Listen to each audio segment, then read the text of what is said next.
What if the greatest epidemic the earth has ever feared has already infected the human race?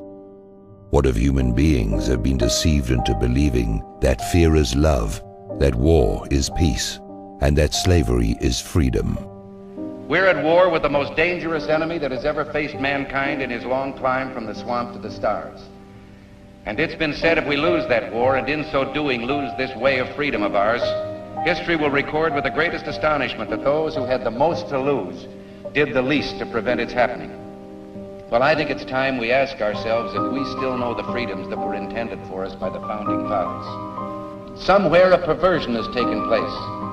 Our natural unalienable rights are now considered to be a dispensation of government, and freedom has never been so fragile, so close to slipping from our grasp as it is at this moment. Whether we believe in our capacity for self-government or whether we abandon the American Revolution and confess that a little intellectual elite in a far distant capital can plan our lives for us better than we can plan them ourselves, you and I have a rendezvous with destiny. We'll preserve for our children this, the last best hope of man on earth, or we'll sentence them to take the last step into 1,000 years of darkness. This is the story of your enslavement, how it happened, and how you can finally regain your freedom. This is Aldous Huxley, a man haunted by a vision of hell on earth. A searing social critic, Mr. Huxley, 27 years ago, wrote Brave New World, a novel that predicted that someday the entire world would live under a frightful dictatorship. Today, Mr. Huxley says that his fictional world of horror is probably just around the corner for all of us. Mr. Huxley, in your new essays, you state that these various enemies of freedom are pushing us toward a real-life brave new world, and you say that it's awaiting us just around the corner. First of all, can you detail for us what life in this brave new world which you fear so much, or what life might be like? Well, to start with, I think this kind of the dictatorship of the future, I think will be very unlike the dictatorships which we've been familiar with in the immediate past. I mean, take another book prophesying the future, which was a very remarkable book, George Orwell's 1984. Well, this book was written at the height of the Stalinist regime and just after the Hitler regime. And there he foresaw a dictatorship using entirely the methods of terror, the methods of physical violence. Now, I think what is going to happen in the future is the dictators will find, as the old saying goes, that you can do everything with bayonets except sit on them. That if you want to preserve your power indefinitely, you have to get the consent of the ruled. And this they will do partly by drugs, as I foresaw in Brave New World, partly by these new techniques of propaganda. They will do it by bypassing the sort of rational side of man and appealing to his subconscious and his deeper emotions and his physiology even, and so making him actually love his slavery. I mean, I think this is the danger, that actually people may be in some ways happy under the new regime. If you want to preserve your power indefinitely, you have to get consent, you have to get consent, you have to get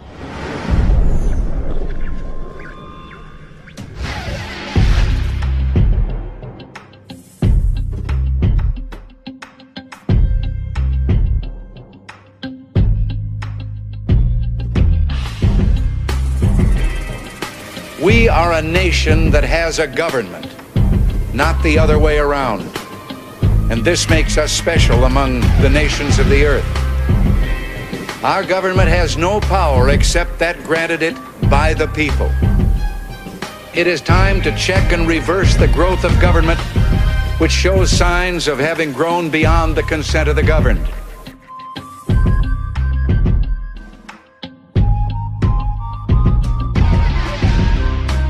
The doctrine of natural rights was most prominently laid out by Thomas Jefferson in the Declaration of Independence right at the beginning of the document. We hold these truths to be self-evident, he wrote, that all men are created equal and that they are endowed by their Creator with certain unalienable rights, that among these are life, liberty, and the pursuit of happiness. This is probably the most famous phrase in the English language.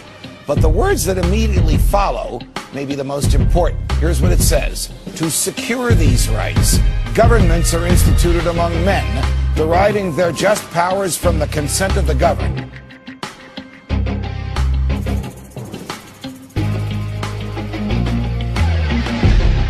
What does the word consent mean? Exactly. So what happens when you don't agree? What just happened to their authority? Gone.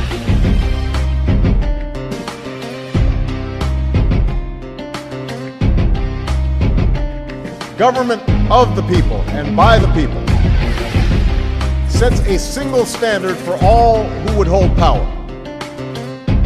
You must maintain your power through consent, not coercion. Consent. Consent. Not coercion. Not coercion. Not coercion. Not coercion.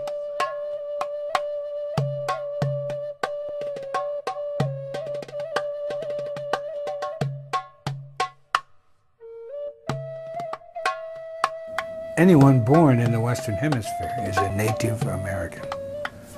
I'm an Oglala Lakota from the Pine Ridge Sioux Indian Reservation, which is still designated in the Defense Department as prisoner of war camp number 44.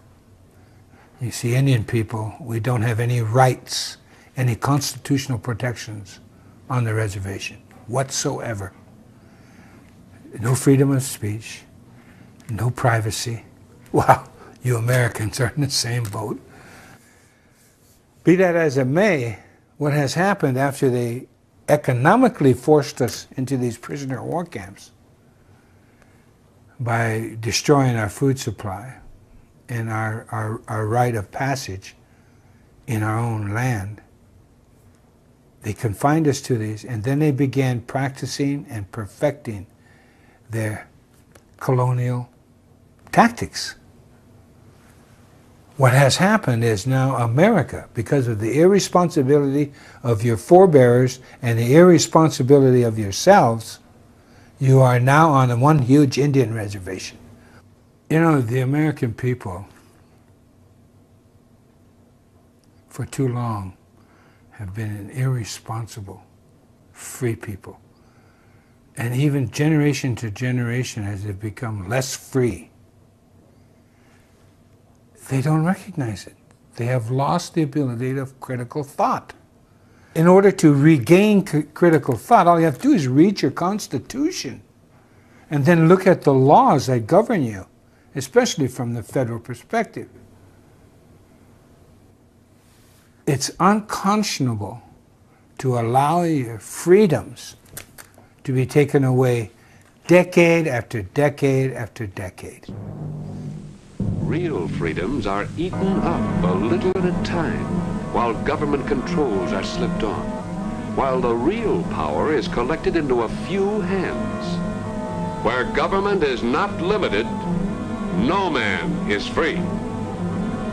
Change limited government to unlimited government, and our rights would be only what the master planners say they are. No longer the servant of the people, government would be the master of the people.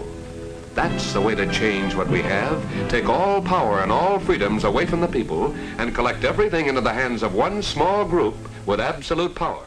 What is at stake is more than one small country. It is a big idea, a new world order. We have before us the opportunity to forge for ourselves and for future generations a new world order. A world where the rule of law, not the law of the jungle, governs the conduct of nations. When we are successful, and we will be, we have a real chance at this new world order, an order in which a credible United Nations can use its peacekeeping role to fulfill the promise and vision of the UN's founders. I've been following the histories of what's now called the New World Order for many, many years. For we are opposed around the world by a monolithic and ruthless conspiracy that relies primarily on covert means for expanding its sphere of influence. It is a system which has conscripted vast human and material resources into the building of a tightly knit, highly efficient machine that combines military, diplomatic, intelligence, economic, scientific, and political operations. Its preparations are concealed, not published. Its mistakes are buried, not headlined. Its dissenters are silenced, not praised. No expenditure is questioned, no rumor is printed, no secret is revealed. About 100 years ago, this big organization with many branches, they wanted to rule the world basically using Britain as a nucleus of a system, an embryo, which also was going to be joined with the US under the Anglo-American establishment. Wrote about the kind of culture and the changes of culture over a 100-year period that they would actually design, implement and bring in.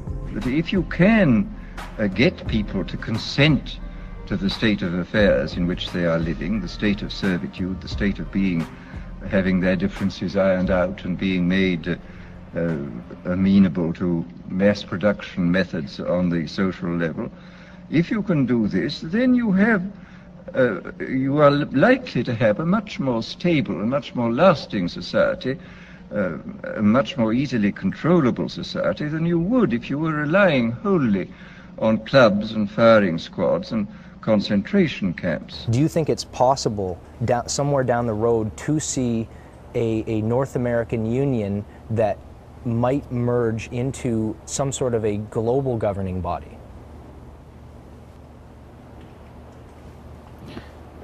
One world government? Yeah.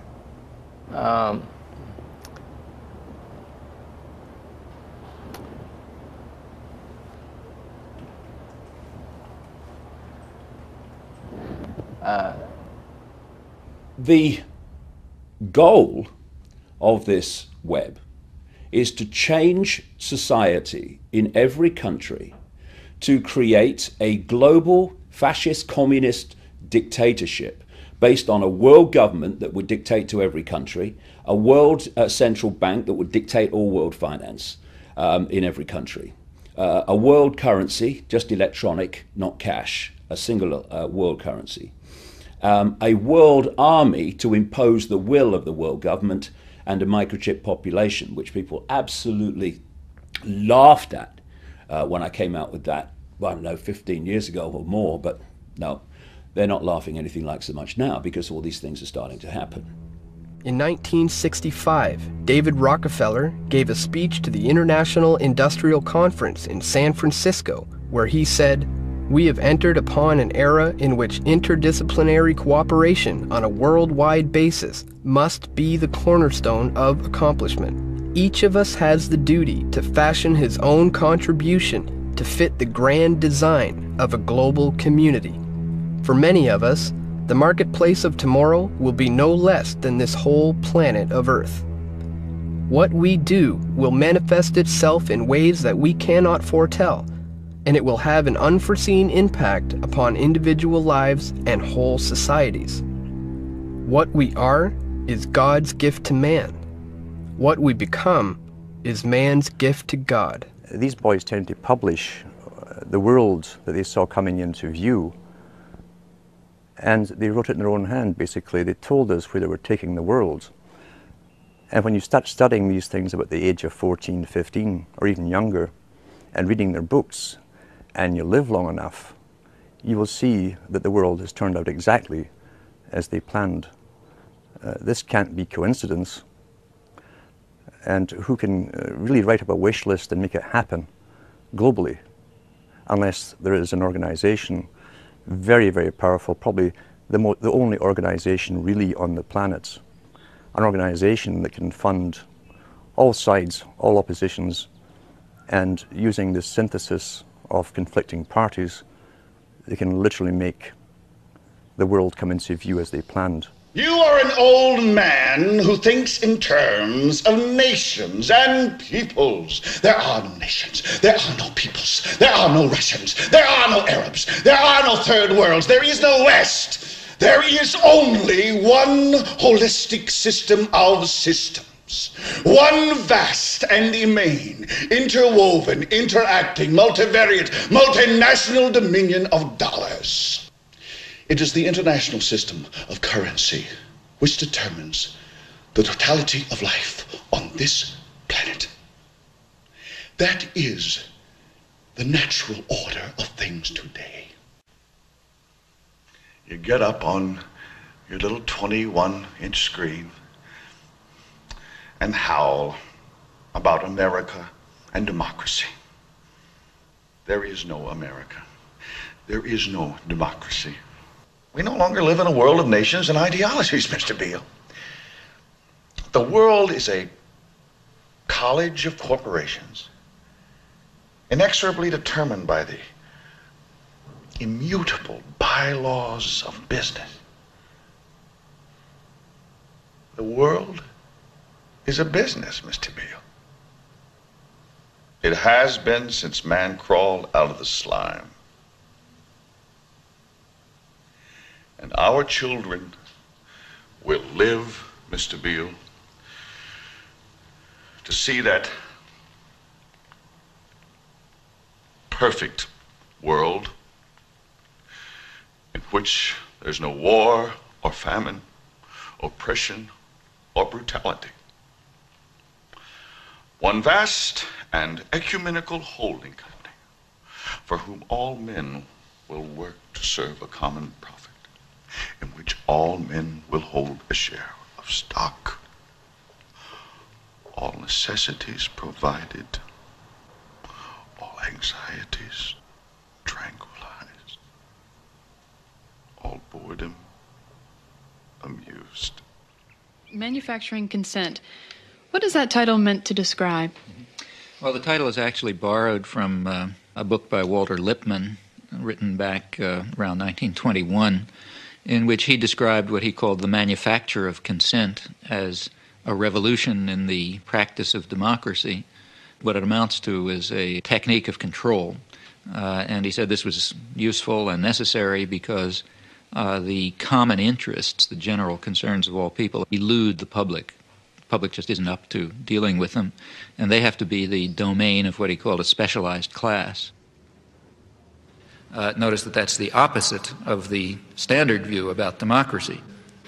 There's a version of this expressed by the highly respected moralist and theologian Reinhold Niebuhr, who was very influential on contemporary policymakers.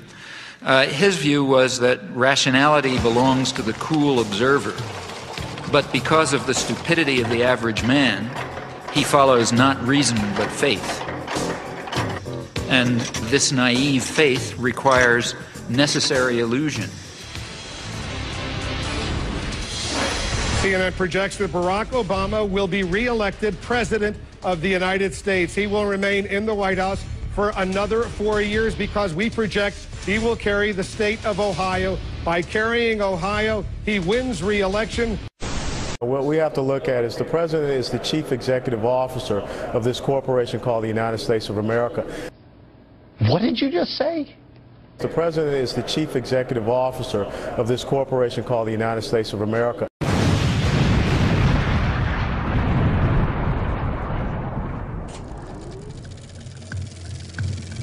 What is a corporation? It is one form of business ownership. It's a group of individuals working together to serve a variety of objectives, the principal one of which is earning large, growing, sustained, legal returns for the people who own the business. Corporations are artificial creations. You might say they're monsters trying to devour as much profit as possible at anyone's expense. The founding fathers of the United States desired people to have the right to life, liberty, and property, along with the free will to enjoy them and the responsibility to respect the rights of others. After fighting their revolution for freedom from colonialism, the founders were intelligent enough to retain a healthy fear of the similar threats posed by corporate power and wisely limited corporations exclusively to a business role. In the United States of America, up until around the mid to late 1800s, in order to create a company or corporation, you would have to go through the arduous process of earning a charter from a particular state, which was both limited in duration and function, needing to be renewed, but also subject to rules, regulations, and heavy taxes. They were also mandated to serve the public interest, with profit being the result to shareholders who were part of the public. If they exceeded their authority, when against their charter, or when against the public interest, a corporation's charter could be revoked, rendering it invalid, and essentially destroying it in the legal sense. The concept of corporate personhood came about around this time, which quickly gained popularity with business leaders. The 14th Amendment was passed at the end of the Civil War to give equal rights to black people. And therefore, it said no state can deprive any person of life, liberty, or property without due process of law. And that was intended to prevent the states from taking away life, liberty, or property from black people, as they had done for so much of our history. And what happens is the corporations come into court, and corporation lawyers are very clever, and they say, oh, you can't deprive a person of life, liberty, or property. We are a person. A corporation is a person. And the Supreme Court goes along with that. Everybody makes a mistake once in a while. Well, maybe you better incorporate the store. Incorporate? Yes, incorporating would give you the big advantage of what you want right now. Limited liability. Look, here's how it works. You start with a group of people who want to invest their money in a company. Then these people apply for a charter as a corporation. The state government issues a charter to that corporation. Now that corporation operates legally as an individual person. It is not a group of people. It is under the law a legal person. Imperial Steel Incorporated has many of the legal rights of a person. It can buy and sell property. It can borrow money. It can sue in court and be sued. It carries on a business. Imperial Steel, along with thousands of other legal persons, is a part of our daily living. It is a member of our society. In '47, they wrote a letters patent creating the office of Governor General. The Governor General is the head of this country. Governor General's Act. You go to a Canadian government website and you can actually look up the acts. Okay, you look up the Governor General's Act. And in there, Clause 1, or Clause 2 says, the Governor General of Canada or other Chief Executive Officer, CEO, CEOs are for companies, or administrator carrying on the Government of Canada on behalf and in the name of the sovereign, by whatever title designated is a corporation sole. Okay, a corporation sole is a corporation, except that there's only one individual that holds that title or owns that corporation. Corporation soles actually are used all over the place. The Pope, the office of the Pope is a corporation sole. The office of the King is a corporation sole. The Governor General, Lieutenant Governors, the Catholic Church, all of their bishops and archbishops and cardinals, they all hold corporation soles. Take a look at the U.S. Securities and Exchange Commission. You type in the word Canada, it's listed there.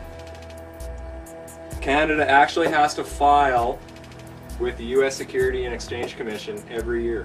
On the Security Exchange Commission in New York, you will find that Canada is registered as a corporation. This corporation lists income tax payments as a stream of revenue for them, and they advertise this, they publish this information. The United Kingdom is a corporation. Now, up till February of last year, it was United Kingdom PLC. In February, and it's dissolved, and they've never, ever published their accounts. If you want to check that out, go on Companies House, because it's there. But on Dun & Bradstreet, they're now registered as United Kingdom Corporation Limited. We'll go to Republican. Marty is joining us from California. Go ahead, Marty. Yes, sir. I was wondering if you were aware of the Act of 1871. I'm not aware of any particular act in 1871. Is there something that you're referring to in particular? With no constitutional authority to do so, Congress created a separate form of government for the District of Columbia. It took our organic constitution and replaced it with a corporate constitution. So America is not even a country, it's a corporation. And that's what this health care is about. control of our schools, our food, everything, every control aspect of our life is under this. And people need to wake up. This is not a bill for the people. This is not even a country, and people need to look into this. This is a corporation. The United States is a corporation, and it's all for the corporations. Mr. Brown. I wasn't around in 1871, so I'm not deeply familiar with what the caller is referring to, or the issue of whether or not we're a corporation. So how did we get into this mess? When we were being formed as colonies, it took a lot of money to get all the supplies and ships and everything over here to form the 13 colonies. British bankers and the British Crown put up a lot of dough. Well, they were happy to put up the dough because as long as they owned the colonies, they knew that the resources of this over here would pay them back a very good return on their investment. But when we broke away from them, now they had no return on their investment, and they had a legitimate claim of debt against us. If we weren't going to be theirs anymore, we needed to repay them for what they had invested to get the colony started. It was a legitimate debt that we owed when we were formed. There are sentences in the Constitution that read that the debts under the Confederacy are continued under this Constitution.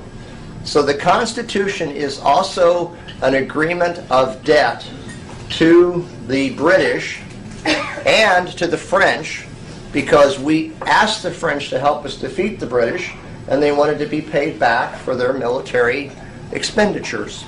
So we basically were broke when we became a country, and what we didn't know, or I didn't know, is that the bank note when other countries loan to a country is a 70-year note. So the 70-year note comes due when Lincoln is president. They don't have the money under Lincoln to pay off the note. So Lincoln doesn't want to give the public lands of the 13 colonies and the public lands of the Louisiana Purchase back to the Europeans in a foreclosure. He'd rather have that not happen on his watch. So he says to the European bankers, can we renegotiate the loan? And they said, well, we might do that, but we're going to want some upfront money, we're going to want better terms, and we're going to want more collateral. Under Lincoln, there were now 34 republics, many of which were not, part of the original 13, weren't part of the Louisiana Purchase. And he went to them because what the European bankers wanted was they wanted the public lands of all 34 republics to be held as collateral against the new national debt for the next 70 years.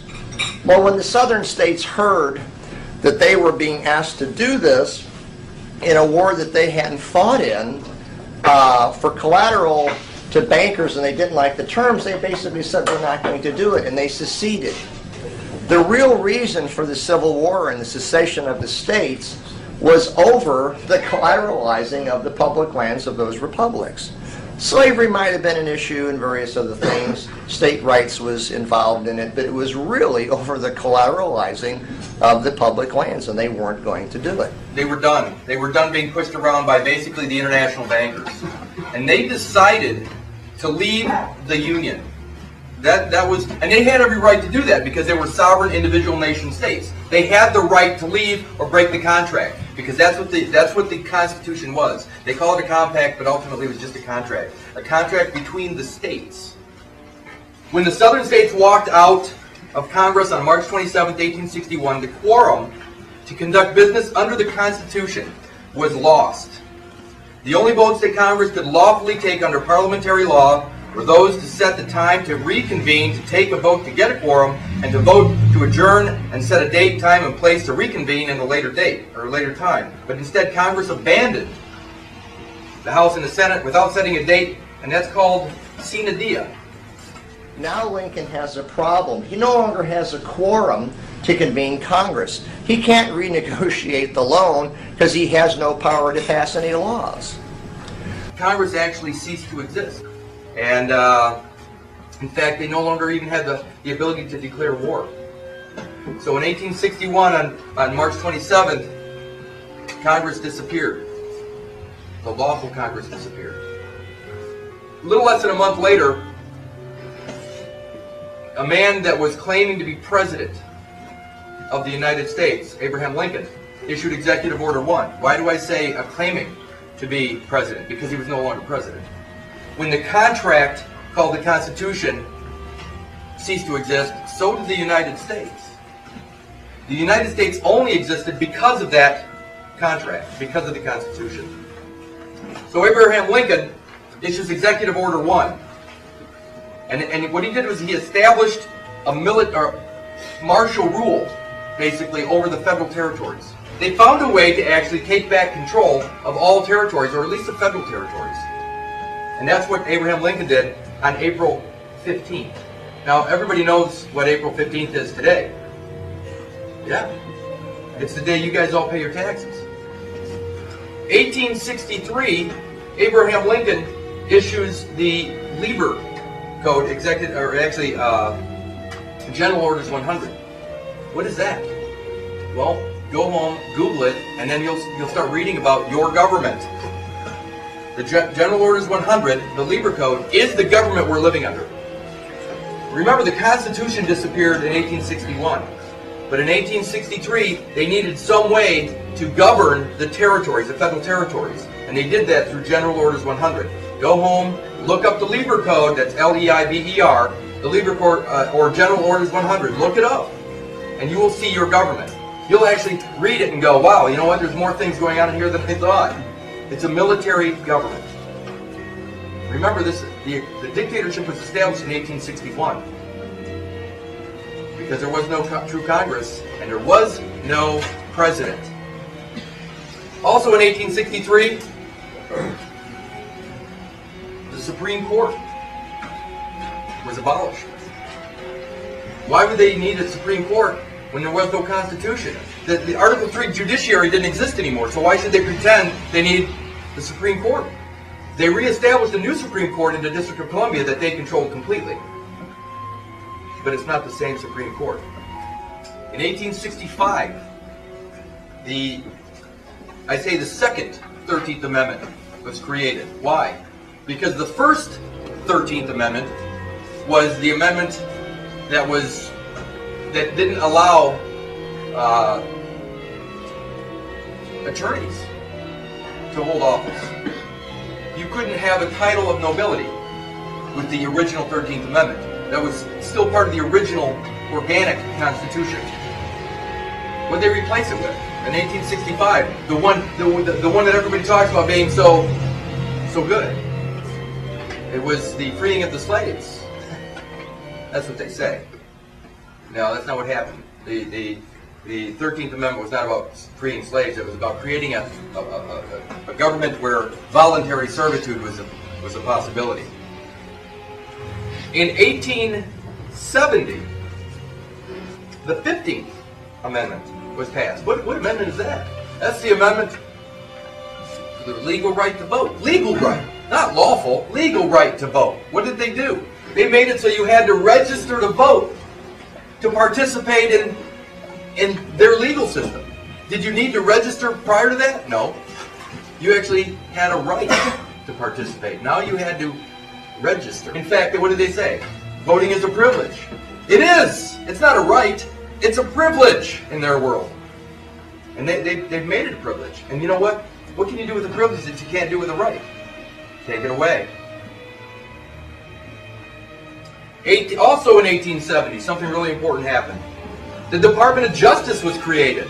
Why? Because there was no Article 3 judiciary. They needed some semblance of law. But it says Department of Justice. Under what does the Department of Justice fall? The executive. The executive branch. It's a department under the executive branch. So who's in control of the legal system? The president. The dictator. This is pretty sad stuff.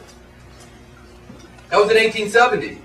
And ultimately, who's the top law enforcement officer in their system? The Attorney General? The Attorney General, right?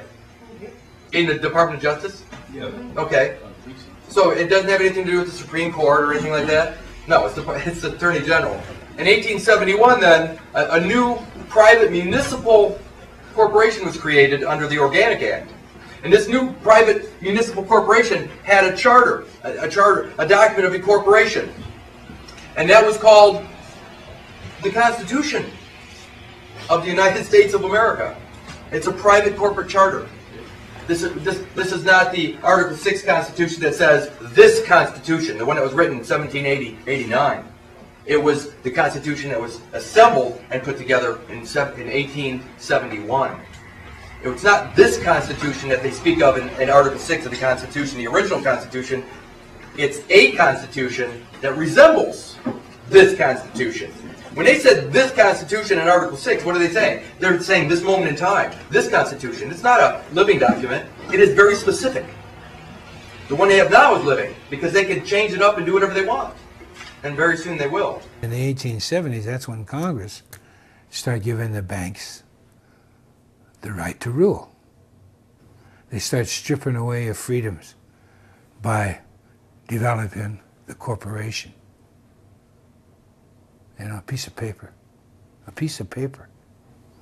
And of course, you go on to 1913 and the beginning of the 20th century, that's when they officially gave away the power of our economy to the banks. By the early 20th century, the U.S. had already implemented and removed a few central banking systems, which were swindled into place by ruthless banking interests. At this time, the dominant families in the banking and business world were the Rockefellers, the Morgans, the Warburgs, the Rothschilds. And in the early 1900s, they sought to push, once again, legislation to create another central bank. So what is a central bank? A central bank is an institution that produces the currency of an entire nation. Based on historical precedent, two specific powers are inherent in central banking practice: the control of interest rates and the control of the money supply, or inflation. The central bank does not simply supply a government's economy with money, it loans it to them at interest. Then, through the use of increasing and decreasing the supply of money, the central bank regulates the value of the currency being issued. It is critical to understand that the entire structure of this system can only produce one thing in the long run: debt. It doesn't take a lot of ingenuity to figure this scam out. For every single dollar produced by the central bank is loaned at interest. That means every single dollar produced is actually the dollar plus a certain percent of debt based on that dollar. And since the central bank has the monopoly over the production of the currency for the entire country, and they loan each dollar out with immediate debt attached to it, where does the money to pay for the debt come from? It can only come from the central bank again, which means the central bank has to perpetually increase its money supply to temporarily cover the outstanding debt created, which in turn, since that new money is loaned out at interest as well, creates even more debt. The end result of this system without fail is slavery, for it is impossible for the government and thus the public to ever come out of the self-generating debt. In 1910, a secret meeting was held at a J.P. Morgan estate on Jekyll Island off the coast of Georgia. It was there that the central banking bill called the Federal Reserve Act was written. This legislation was written by bankers, not lawmakers. This meeting was so secretive, so concealed from government and public knowledge that the 10 or so figures who attended disguised their names when en route to the island. After this bill was constructed, it was then handed over to their political frontman, Senator Nelson Aldrich, to push through Congress. And in 1913, with heavy political sponsorship by the bankers, Woodrow Wilson became president, having already agreed to sign the Federal Reserve Act in exchange for campaign support. And 2 days before Christmas, when most of Congress was at home with their families, the Federal Reserve Act was voted in, and Wilson in turn made it law. Certainly, over the course of its history, the Federal Reserve has caused a lot of problems. For example, right after it was created, it caused the Great Depression. And on Thursday, October 24th, Black Thursday, collective insanity put in an appearance.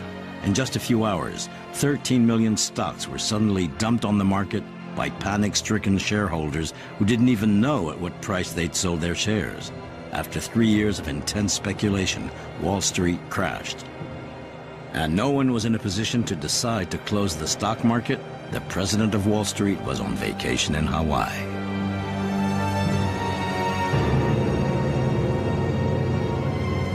The speculative bubble burst, causing financial panic.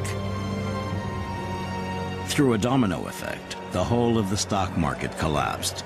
The cumulative losses amounted to $30 billion, 10 times the U.S. Federal Reserve budget, and more than the United States had spent during the whole of World War I. In 6 days, average prices went down 50% and kept falling. And what was even more unusual, the stock market crash carried on. In those days, there was no FDIC, no guaranteed deposits. So when a bank failed, the money supply shrank by the amount of the deposits in the bank. So there were a lot of bank failures, so the money supply was shrinking. And the Federal Reserve did take expansionary actions. They just never took them enough to offset the shrinkage. Well, if the supply of money shrinks, you can't maintain the same level of purchases. The tremendous crowds which you see gathered outside the stock exchange are due to the greatest crash in the history of the New York Stock Exchange. The shock wave of the stock exchange collapse had not subsided before the effects of the terrible, irreversible spiral of recession began to be felt. American industrial production dropped by half. Thousands of families had to rely on the soup kitchen for food.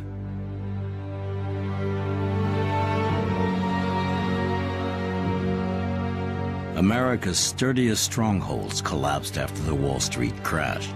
It was in stark contrast to the recent period of rapid growth. 1 worker in 5 was unemployed. The population seemed anesthetized. In New York, where every month 17,000 families were put on the streets, hundreds of thousands of unemployed, including many white-collar workers, struggled to survive, trudging through the cold for hours just to get a bowl of soup and a piece of bread.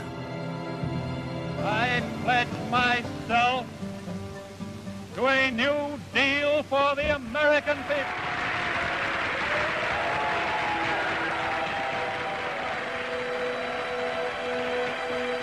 In this dramatic context, the elections in November 1932 had symbolic significance.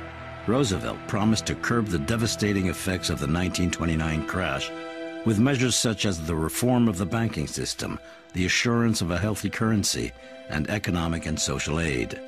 But what convinced the voters was, to his despair, his rather hasty promise to repeal the amendment which prohibited the consumption of alcohol, in other words, the end of the prohibition.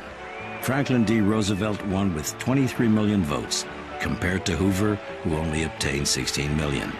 This landslide victory put the Democrats in power for the next 20 years. Franklin D. Roosevelt, President of the United States. I am prepared, under my constitutional duty, to recommend the measures that a stricken nation in the midst of a stricken world may require. These measures, or such other measures as the Congress may build out of its experience and wisdom, I shall seek within my constitutional authority to bring to speedy adoption. But in the event that the Congress shall fail to take one of these 2 courses, in the event that the national emergency is still critical, I shall not evade the clear course of duty that will then confront me. I shall ask the Congress for the one remaining instrument to meet the crisis: broad executive power to wage a war against the emergency as great as the power that would be given to me if we were in fact invaded by a foreign foe.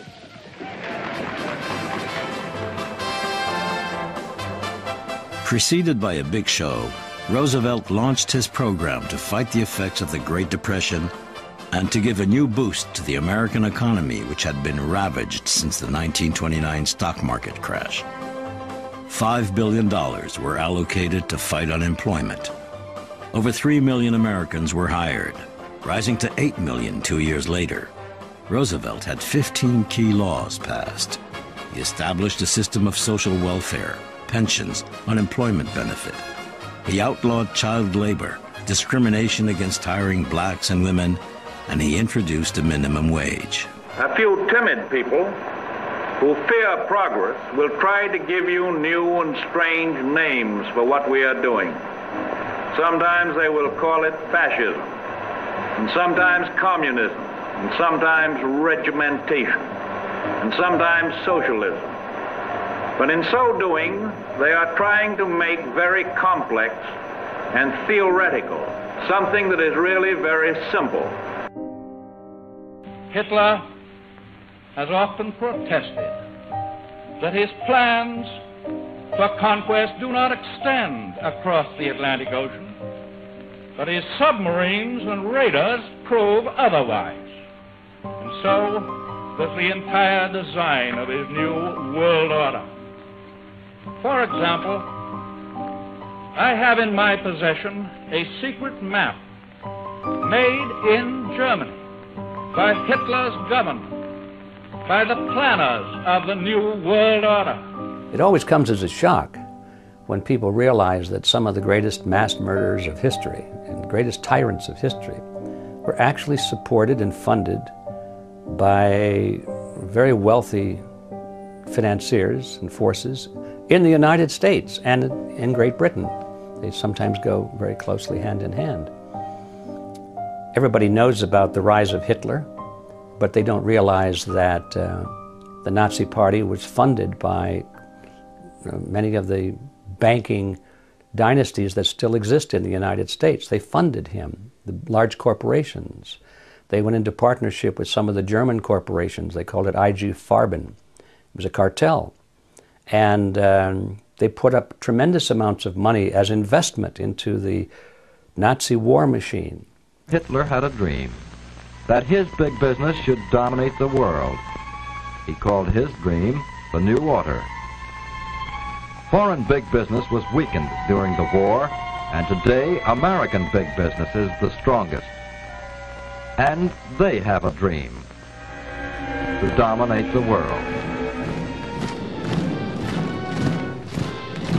With the rise and fall of the Third Reich, Europe lay in ruins.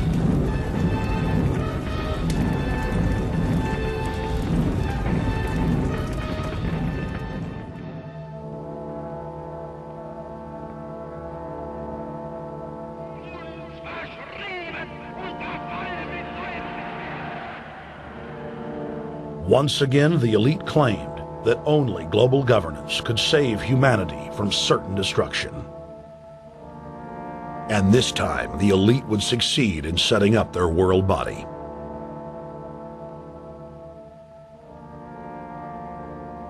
In April of 1945, at the Presidio Naval Base in San Francisco, the United Nations was founded by the victors of World War II.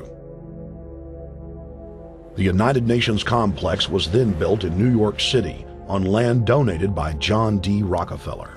The Royal Institute for International Affairs, which has branches in every country in the world, they set up the United Nations. They said in their own writings, from the earliest times to the present, the world they're bringing in is to be a world where everyone who is born, or would be allowed to be born, would be born to serve the state. In the early 1900s, Colonel Edward Mandell House had this to say in a private meeting with President Woodrow Wilson. Soon every American will be required to register their biological property in a national system designed to keep track of the people, and that will operate under the ancient system of pledging. By such methodology, we can compel people to submit to our agenda, which will affect our security as a chargeback for our fiat paper currency. Every American will be forced to register or suffer being unable to work and earn a living. They will be our chattel, and we will hold their security interest over them forever by operation of the law merchant under the scheme of secured transactions. Americans, by unknowingly or unwittingly delivering the bill of ladings to us, will be rendered bankrupt and insolvent. forever to remain economic slaves through taxation, secured by their own pledges. They will be stripped of their rights and given a commercial value designed to make us a profit, and they will be none the wiser. For not one man in a million could ever figure out our plans, and if by accident one or two should figure it out, we have in our arsenal plausible deniability. After all, this is the only logical way to fund government, by floating liens and debt to the registrants in the form of benefits and privileges. This will inevitably reap to us huge profits beyond our wildest expectations and leave every American a contributor to this fraud, which we will call social insurance. Without realizing it, every American will insure us for any loss we may incur, and in this manner, every American will unknowingly be our servant, however begrudgingly. The people will become helpless and without any hope for their redemption, and we will employ the high office of the president of our dummy corporation to foment this plot against America. If I was to ask you, how do you define person, what would the normal definition out in our community be for that word? Human being. And if we take a look at the dictionary, it says a human being regarded as an individual. That's what we would normally view the word person to be. In law, okay, now we're using their words. Whenever you're dealing with corporations and the government and all that kind of stuff, person means an individual or incorporated group having certain legal rights and responsibilities. Not a human being regarded as an individual, but as an individual or corporation. So they actually said, compare artificial person and natural person. So I did. So I looked it up and I compared them. Artificial person, a legal entity, not a human being. Natural person, a natural person is a human being that has the capacity for rights and duties. We, as sovereign human beings, are a higher life form than a corporation. In order for them to control us, they had to have parity. The heart of the Grand Deception, keeping us mired in the whirl of money, is keeping from us all the fact that almost every country operates with the artificial and natural person merged together as one. That means humans are being given the rights of corporations, i.e. no human rights, and artificial corporate persons are being given the rights and privileges of natural persons, more and more so. And the ones aware of this are profiting from it in a multitude of ways. What I uncovered was that when a person is registered from birth, it's at that point in time that they are actually being created, or that a legal person is being created and associated with them. And it's kind of like it's at that point where you join a club, and when you join this club, you're given, say, a membership card. The card itself would be your person, as opposed to the human being who is the member of the club. On the screen there's a little baby. That's Elizabeth Annie Lane. She's a little baby, came into my life about 4.5 years ago. 2 days after the birth of Elizabeth, ministry workers came in, removed her. No investigation, no assessment. Claimed she only had one caregiver. We said, you're wrong, we're a family, we're going to meet you in court. They told us if we tried doing that, they'd see to it. She spent the first 5 years of her life going from foster home to foster home to foster home. Shut me up in court, cost me my baby. Folks, anyone who knows me, shutting me up even for a moment is a bit of a trick. They cost me my baby. I sat down with their Act Black's Law Dictionary on one side, Bouvier's on the other. I had an Old English dictionary. I looked up every single word in there. It took me 3 days. Nothing but toast and tea and a couple of tokes. Took me 3 days and I finally saw it. Have you ever seen these laser pictures? You see nothing until you focus past it, and then a 3D picture pops into your head. Have you seen those? This is exactly what I saw when I did my statute deconstruction. I looked through and I suddenly saw what they were doing. This is their little trick. You are not obliged to register your children. If you do, it is at that point that you're creating a legal entity or a person. You are associating this person with your offspring. You are abandoning ownership or title to that person, and the government is seizing that under the laws of maritime salvage. It becomes their chattel property. They use it as collateral to float loans or to float bonds for loans. You are a man or a woman, you have a person. My name is John Harris, or John, or my wife calls me lots of other names, but there you go. I shan't discuss them. I exist naturally. Okay? I'm here. I'm real.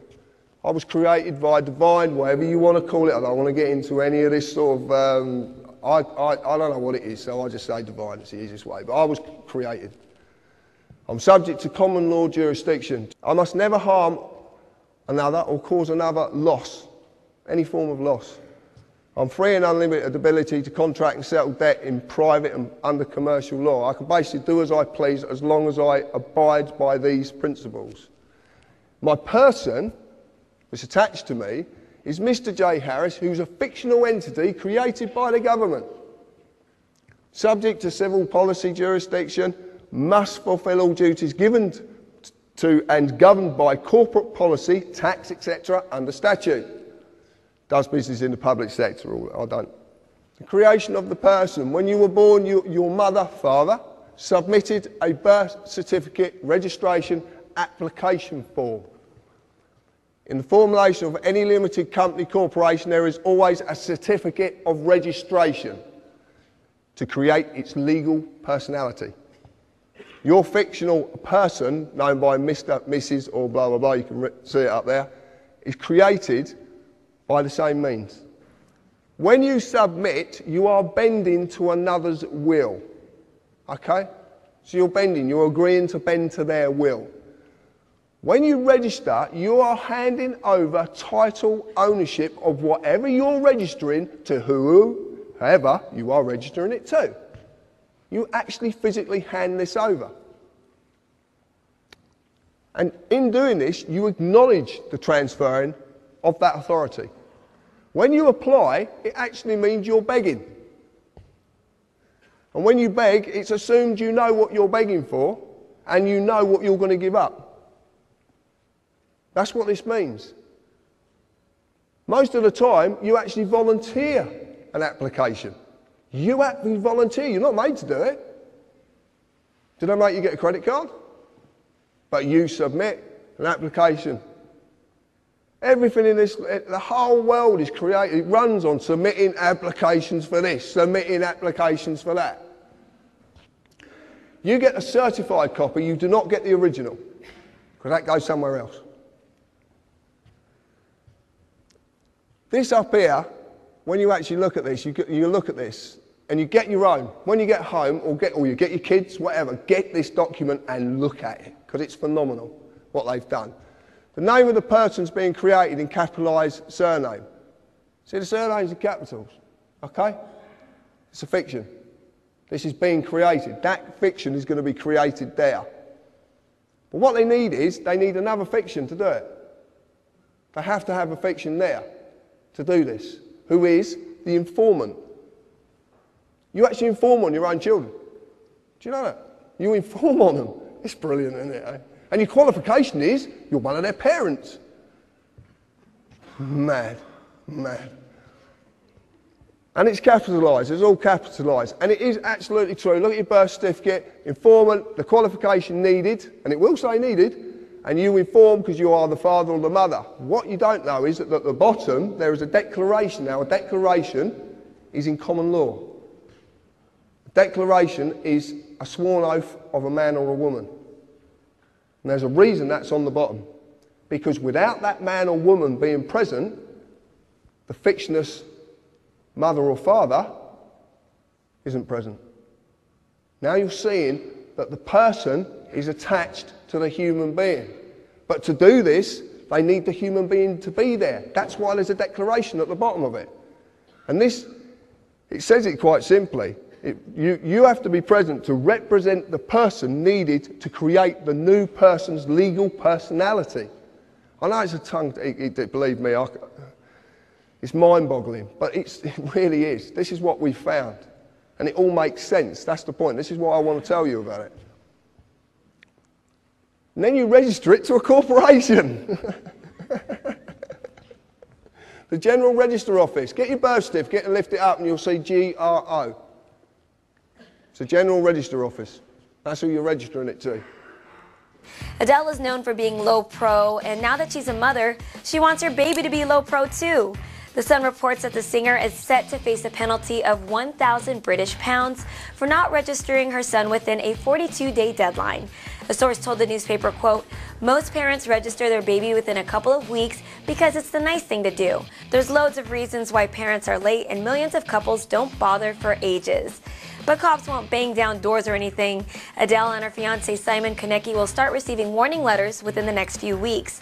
Notice requiring a qualified informant to give information for the registration of birth. I'll read you a bit of that just so we can get into the mood. To my wife, at the address, on the date. Under Section 2 of the Births and Deaths Registration Act 1953, the duty is placed on you to give information to me of the particulars required to be registered concerning the above birth within 42 days of the date of that birth. It appears that you have failed to discharge this statutory requirement. Now, therefore, in pursuance of the above Act, I hereby give you notice and require you to attend personally the Register Office, Civic Centre, Newcastle, on the date, to give information to the best of your knowledge and belief of the particulars required to be registered concerning the birth and to sign the register. I shall be in attendance at the place appointed on the following days at the following times. List of dates when the registrar is available for the meeting. If you fail to comply with this requisition, you will be liable for prosecution. And just the bollocks on the bottom, reiterating the same. It's a punishable offence to disobey this statute, etc., etc. So that's what prompted the conversation, and this is what we said. Declaration of denial of consent to register children, strictly private and confidential. We, the authorised representatives for the legal persons, my name and my wife's name, do hereby declare that the following is a verified plain statement of the facts as we perceive them. Let it be known by all concerned, interested and affected parties that 1. We have been granted irrevocable superior guardianship rights over our children by the Creator of the universe. 2. We have accepted irrevocable power of attorney over our children's well-being and property until the 18th anniversary of their birth. 3. 4. On behalf of our children, we have settled their entire legal estate into a private trust which is administered for their maximum benefit. 4. The property settled into said private trust includes without limitation any and all information pertaining to the existence of our children, strictly precluding the disclosure of the details of their birth to any party whatsoever. 5. Any and all disclosures of information pertaining to the existence of our children would represent a breach of the aforementioned private trust, and all those parties responsible for said breaches will be liable for charges of £30,000 sterling or functional currency of the United Kingdom per occurrence. 6. We do not recognise or consent to any perceived obligation, whether statutory or otherwise, to register the births of our children under any circumstances whatsoever. 7. As trustees of the aforementioned private trust, we affirm jointly and without division that we refuse to grant our consent and or authorisation of the registrar or any other individual, organisation or legal entity to register information pertaining to the birth of our children under any circumstances whatsoever. And that's just the declaration and both our autographs and the seal. So, now, what would you imagine happened after we sent that? There's no title on it, but it should be called, now look here! Dear Mrs. Title she doesn't recognise. I have written to you on a number of occasions regarding the registration of the birth of your daughter. Well, that's 30 grand for a start. She was born on the 11th of June 2010 at the place of birth. Well, there's another 30 grand. I have no alternative but to report your failure to register the birth to the Registrar General. That's the Chief Registrar of the entire Crown jurisdiction here. I have been instructed by him to send you a further requisition which is duly enclosed, to send a repeat of the one I've just read you. I note the responses from me, however, and I must emphasise that in accordance with the law, the primary responsibility for the registration of birth lies with the mother of the child, and failure to do so will lead to prosecution. Threatening my wife, trying to get to her, you know, trying to say, well, no, he's going to get you into trouble.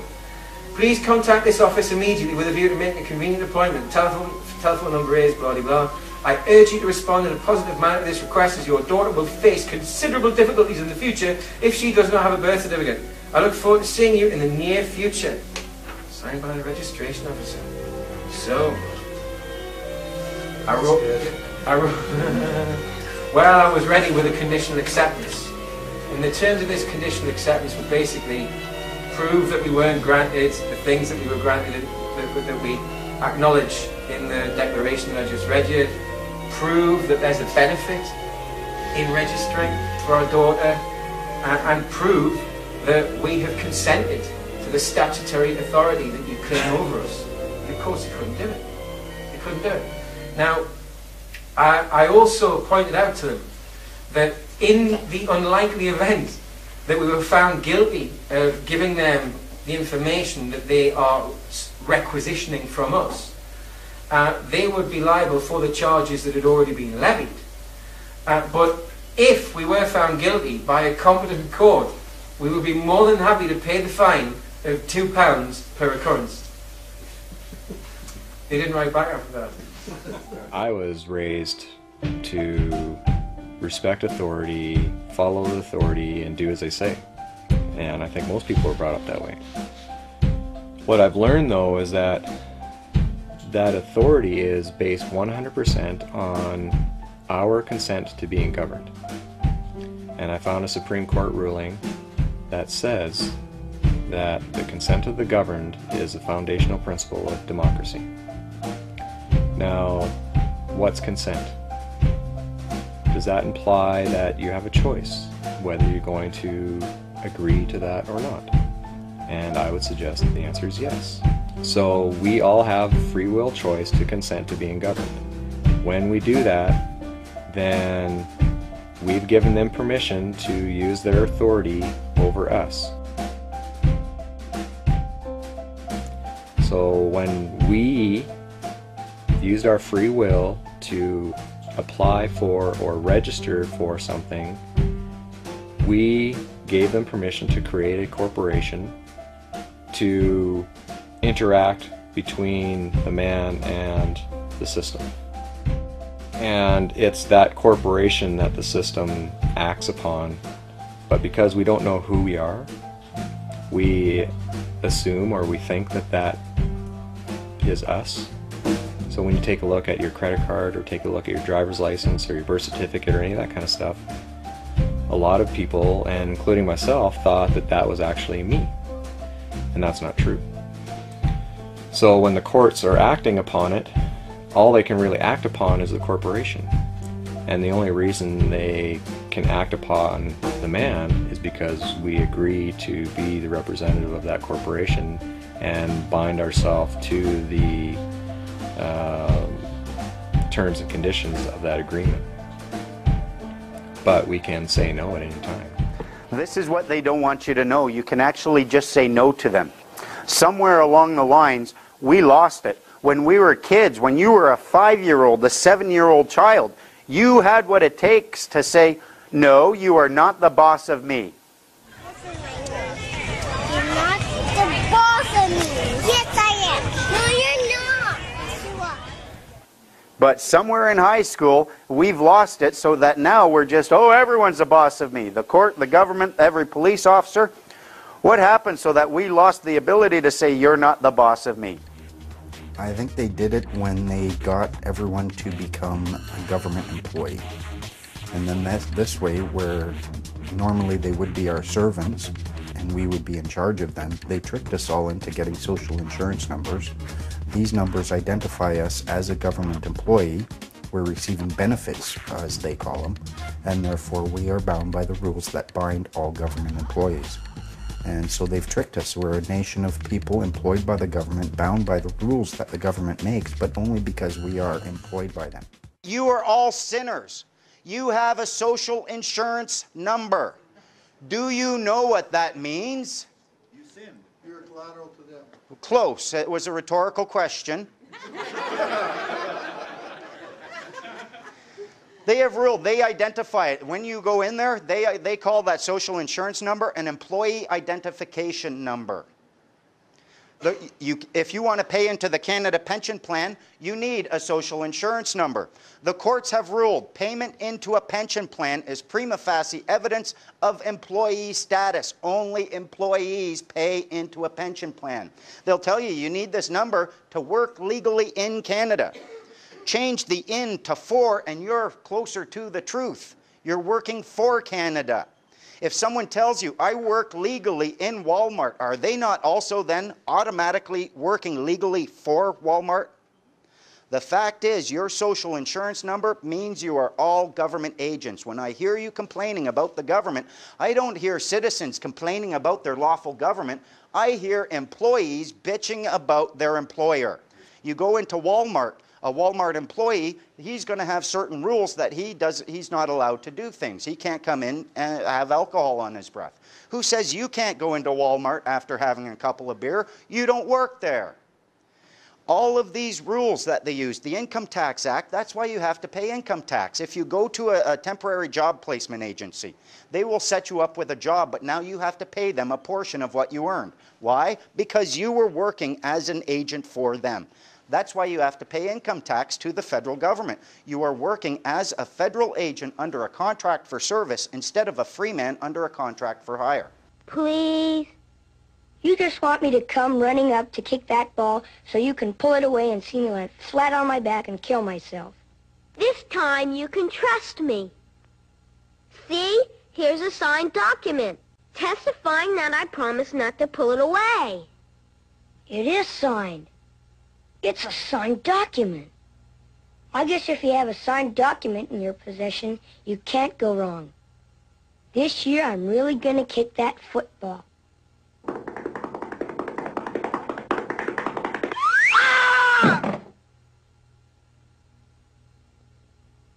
Peculiar thing about this document, it was never notarized.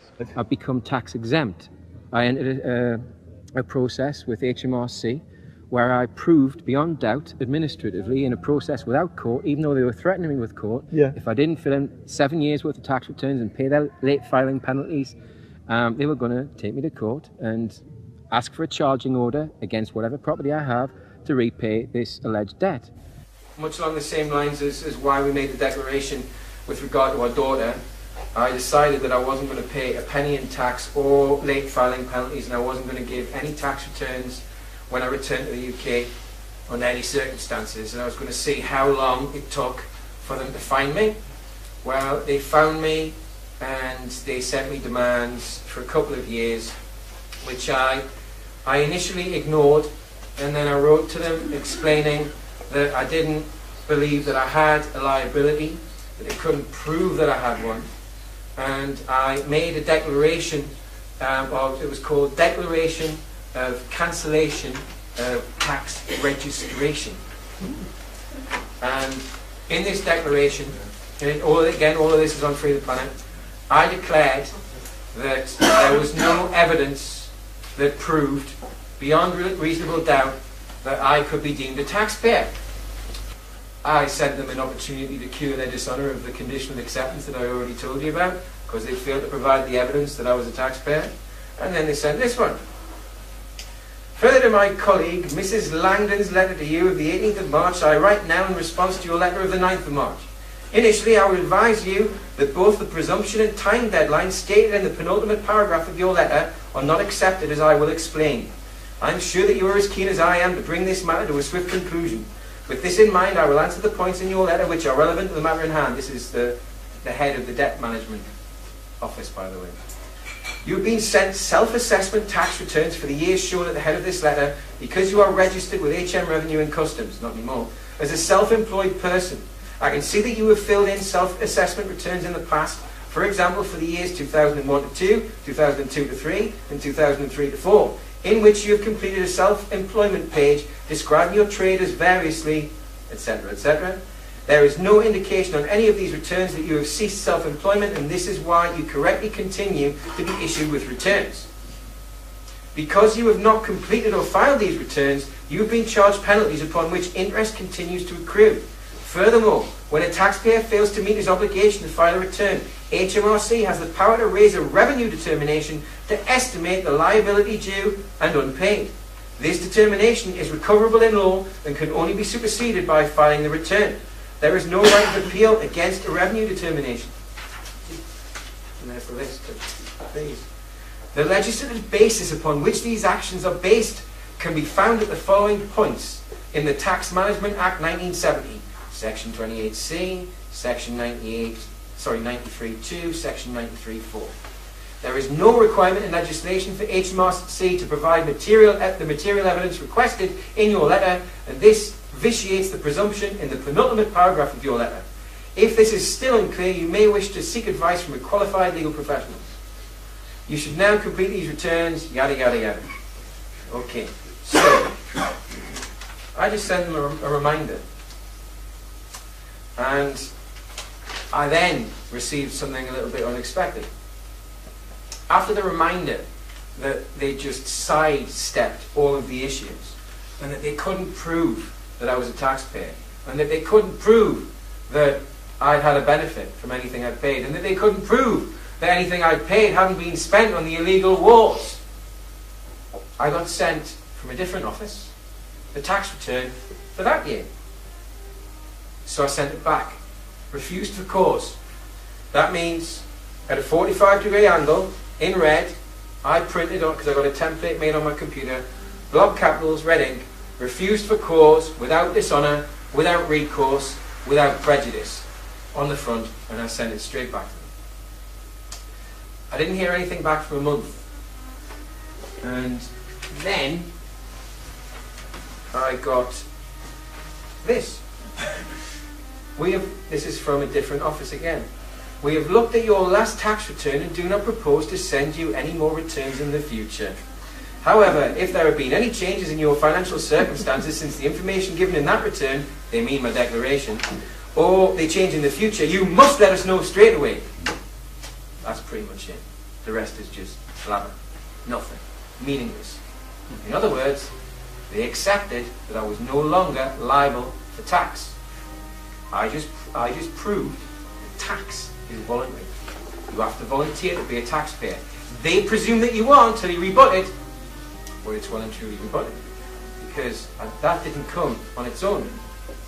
That came with another letter from a different office. Because you see, in the declaration I denied, when I cancelled the tax registration account, in the letter I denied HMRC the right to create any more negotiable instruments in my name.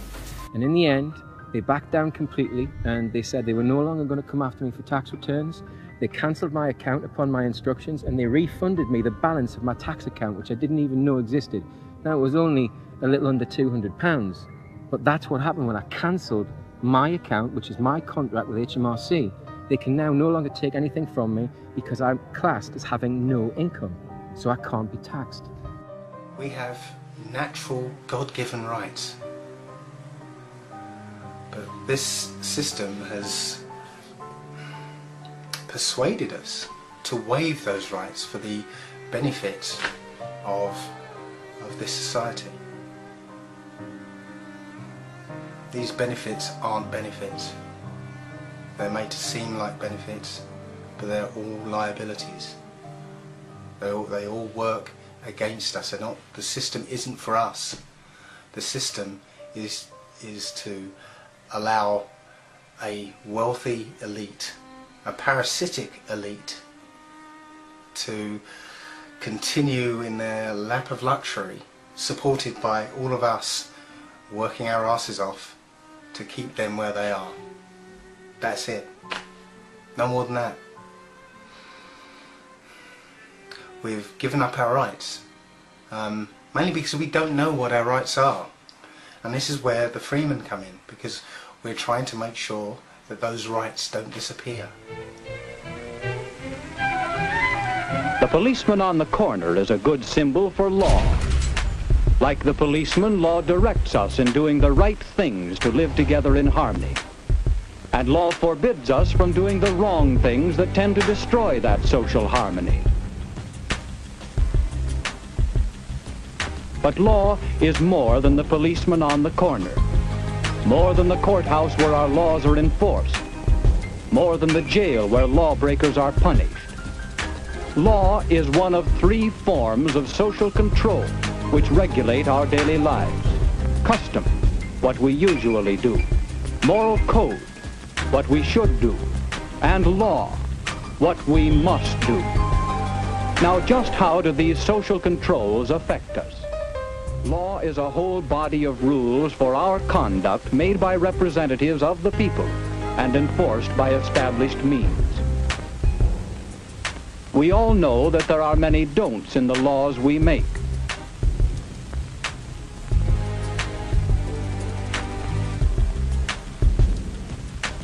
Law prohibits what the majority decide is wrong.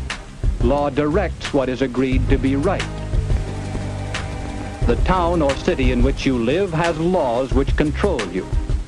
There are state laws passed and enforced by state governments. And the federal government in your name makes laws which affect you. And we are hopefully working toward a still higher level of law, the law of nations united for world peace. You are guided by all these laws and controls. What is the law? What laws apply to every single man on this earth? Because they often say no man is above the law. Okay, so which law are they talking about then? In this little game that they've got us playing, there is a hierarchy to law.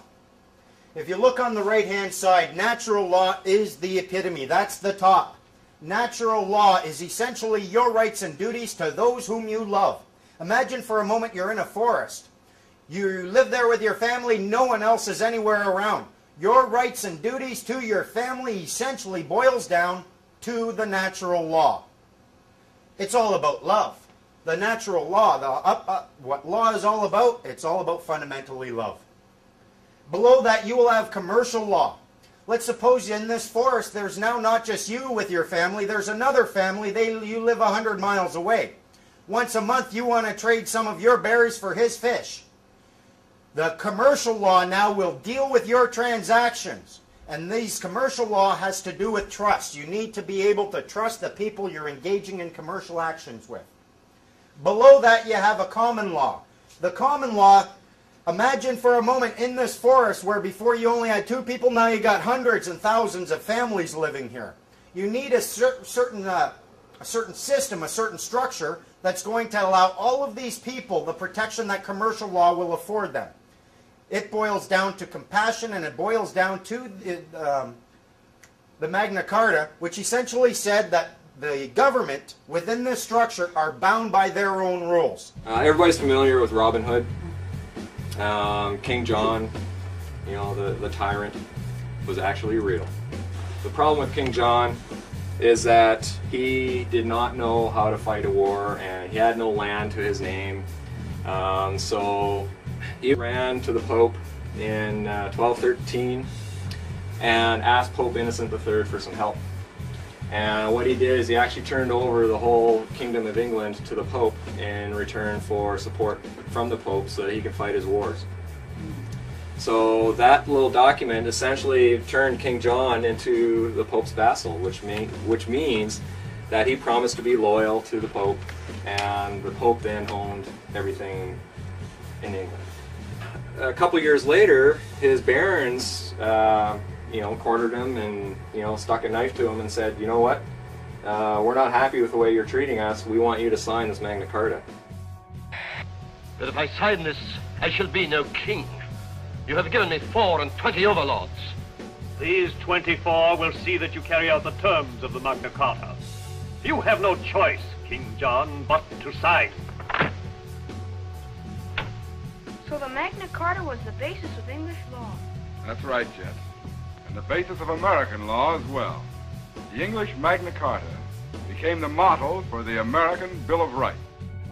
This is the founding document for our human rights within our country, within Great Britain, within the United States, Australia, New Zealand, South Africa, any crown colony. Their legal systems are based on this document.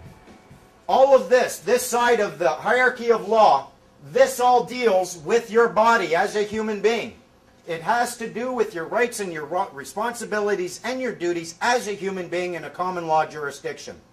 On the other side, you have statutes, you have regulations, bylaws, and orders. They don't act on your body at all. They only act upon your person. They only act in equity. And here's the thing. People who exist in equity and act in equity cannot exit equity. Grab something that's existing only in law, drag it into it, and then try affecting it. Equity is a bitch, as they say. And you can only enter into it voluntarily. No one can ever force you. That's why they're using applications, registrations, and submissions and your signature. A common misconception among people is that any rule or regulation that governs them falls under one category: law. But there are many other forms of law that people abide by without realizing that they simply do not apply to them. One of the predominant beliefs in modern culture is that licenses, permits, registrations, and other forms of documentation are required to operate motor vehicles, use public roads, build structures and establishments, engage in free enterprise, and much more. Sadly, these beliefs are based on little to no investigation whatsoever, and are false. Driver's licenses, vehicle registrations, auto insurance forms, building permits, gun permits, work permits, tax filing documents, birth and death certificates, traffic citations, and many other forms of documentation that were once believed to be absolutely necessary only apply to persons.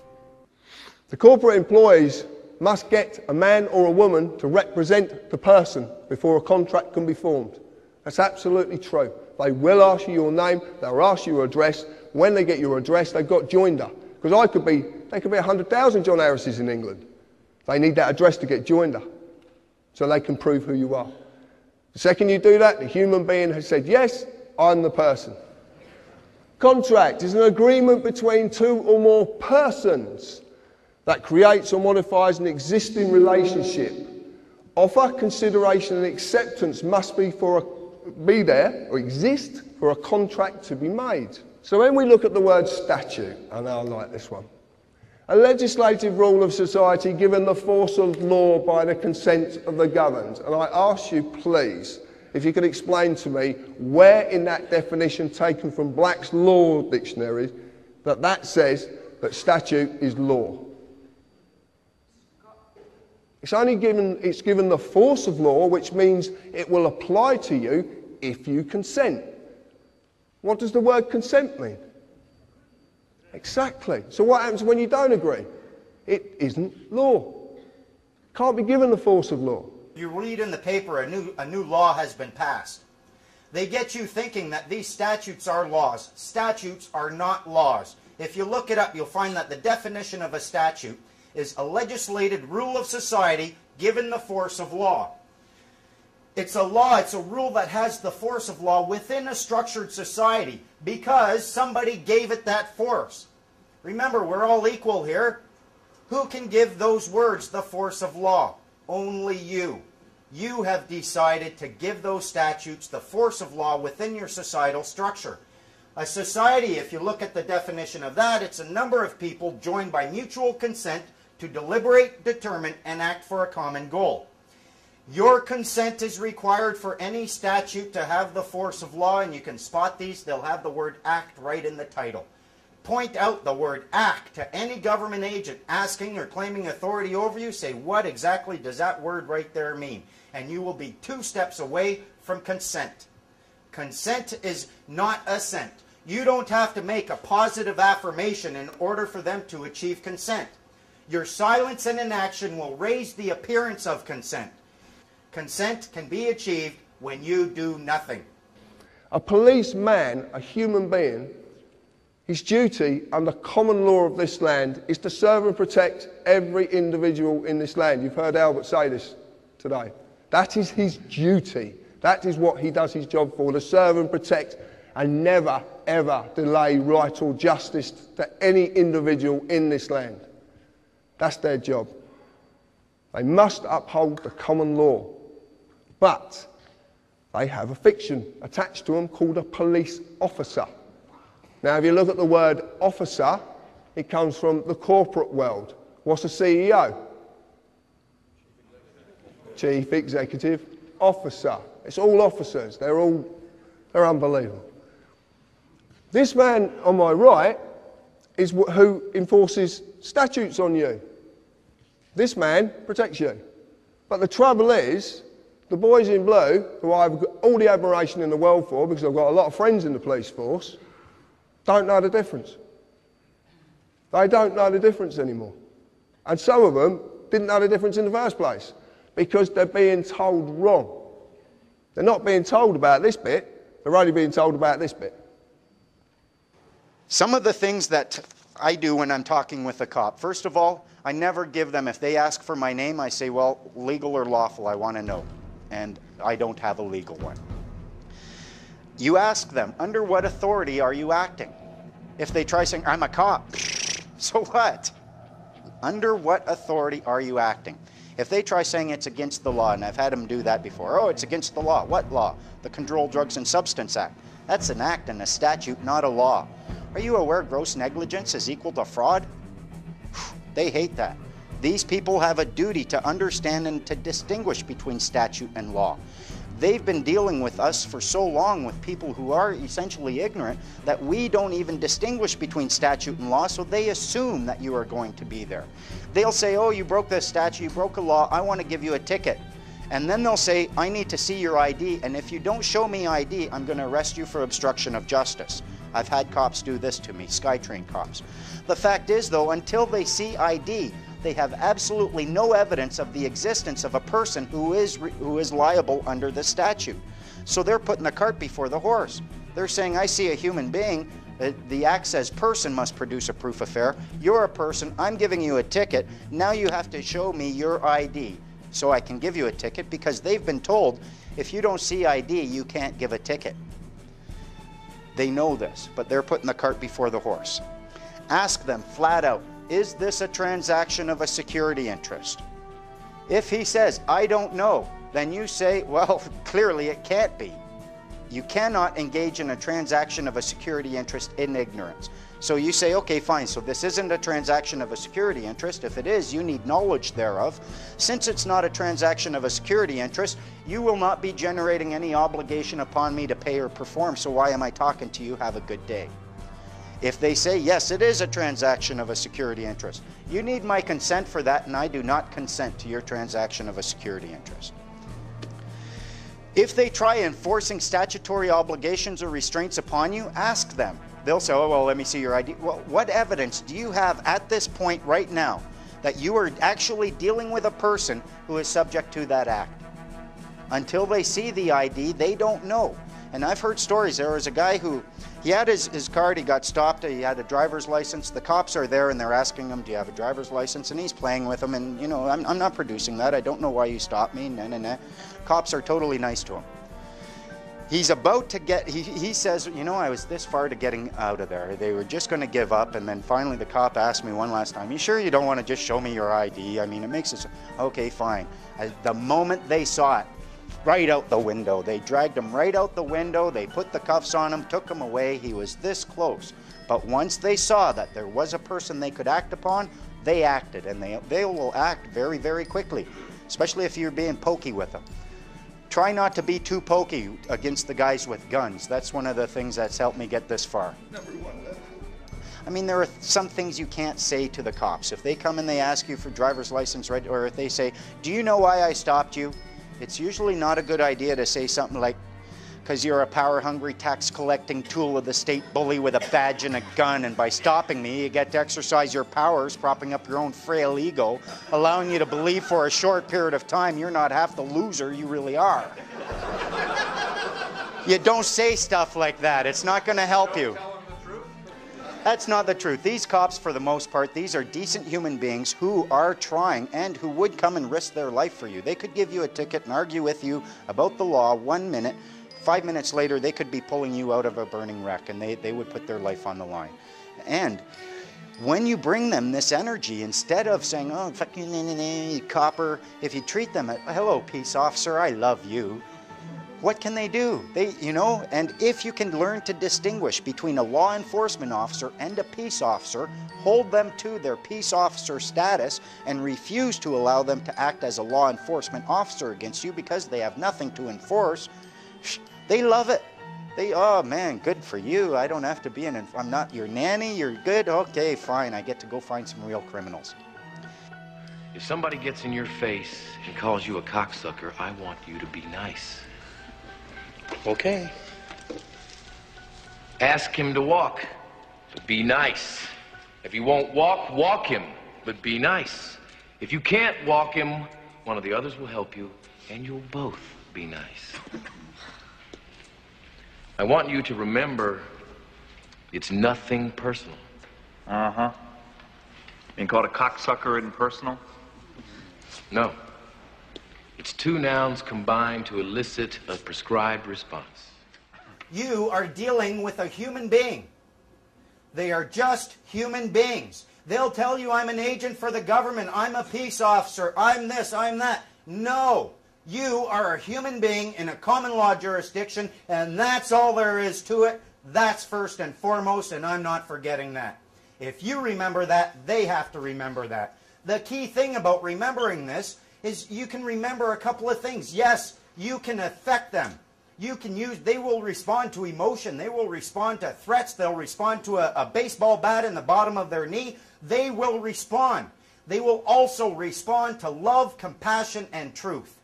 They are human beings, and if you treat them with the dignity that all human beings are worthy of, they will respond as a human being as well. Don't look at them as anything more than simply a human being using a tool. And the tool that they are using is words.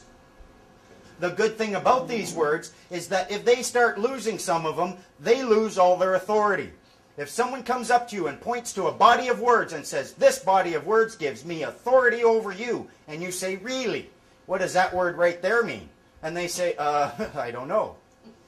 What just happened to their authority? Gone. They have to know what the words in their own mandates mean. And this is where we have what their tool that they use against us, now we're going to use it against them, because some of these words are very deceptive. The alphabet has only 26 letters. With these 26 magic symbols, however, millions of words are written every day. I'm sure many of you have read court rulings from the Supreme Court of Canada. In a free and just society, this might be acceptable, Ask yourself this. What's the name of your society?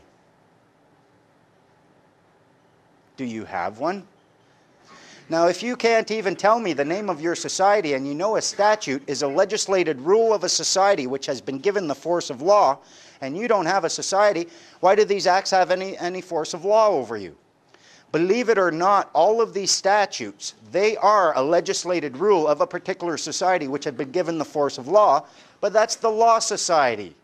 All of these rules are the rules for the law society, and you can prove it. Only they can make the statutes, the regulations, or the orders. You are not allowed to pen these. If you go into court, they claim that only they may use these documents or these words, only they can claim complete understanding of these words. Unless you're a member of that society, you cannot understand these words. Why? Because societies have a number of powers. As a society, you can generate and create your own rules, and no one who is not a member of that society is going to have a say in creating those rules. You can claim that no one but a member of that society can understand those rules because you can actually create your own language as a society if you want. And you can do this by taking an existing language, let's call it English, and you can change just a few words, not tell anyone else how those words have been changed, and guess what? You've got an entirely new language that appears to be English, but it's not, and only they know it. Legalese is such a language. In English, it is English, but some words have very, very different meanings. Example, legalese is the language of the law society. Check it out for yourselves. Must is synonymous with the word may. When someone says to you from a corporation, you must, they're actually giving you a choice because they can't force you. They're not allowed to because it's not law. It's only policy.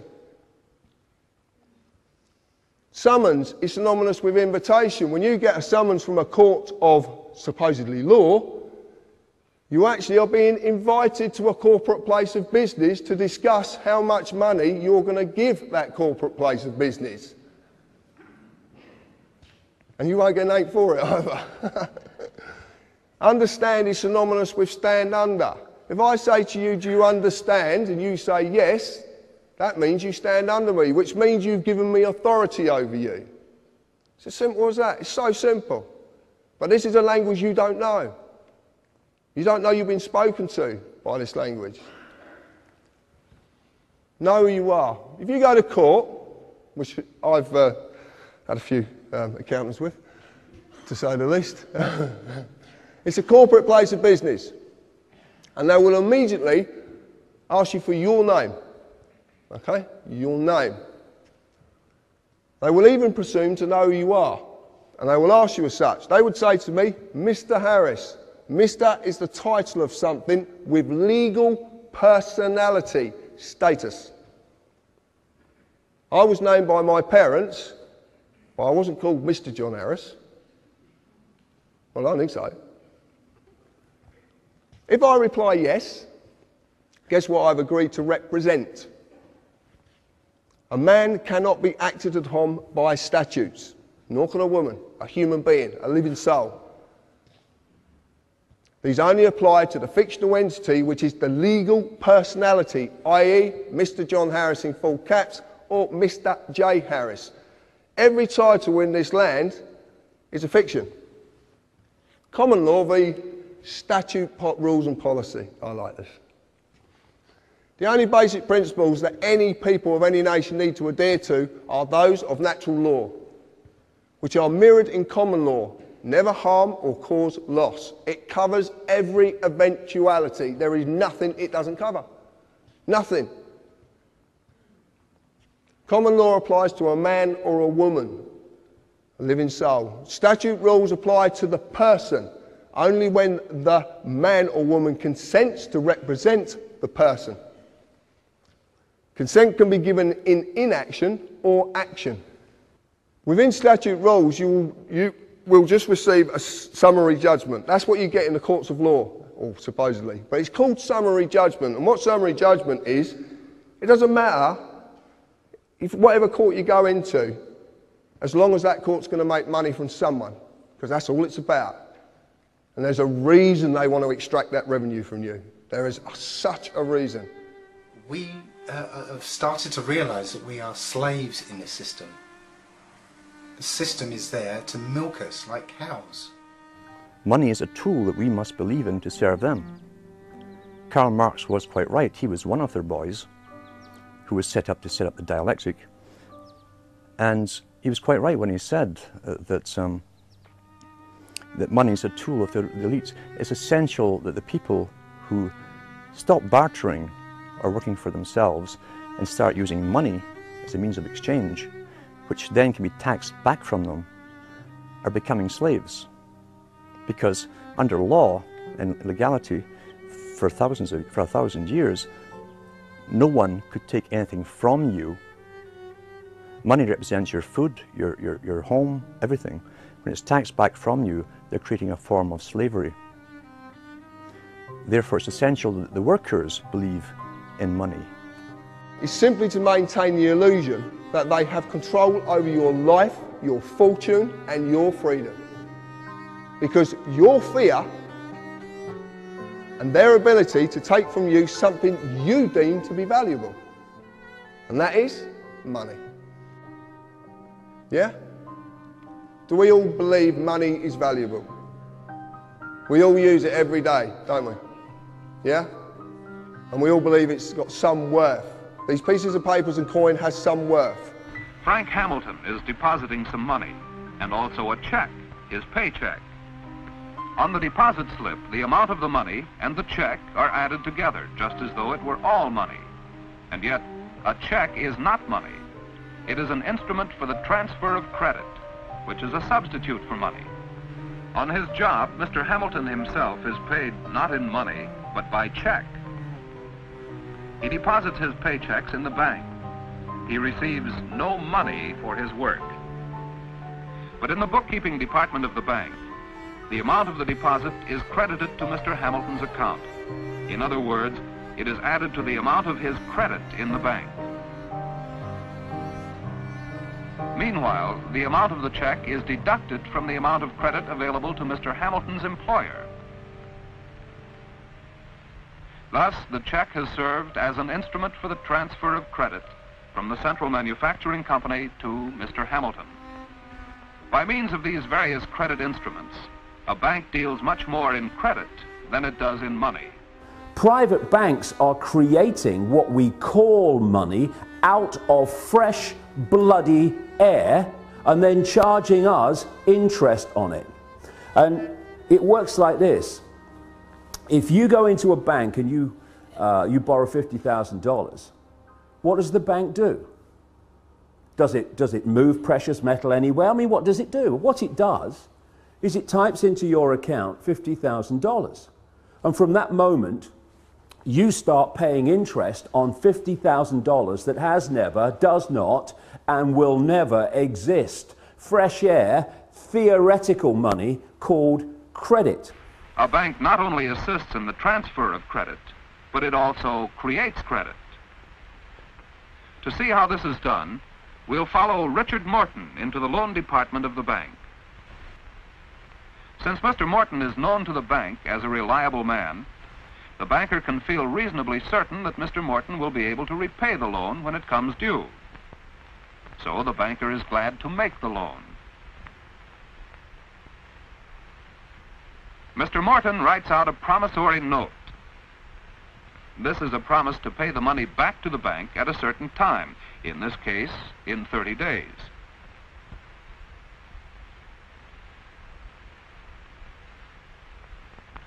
As so often happens in a bank, no money changes hands.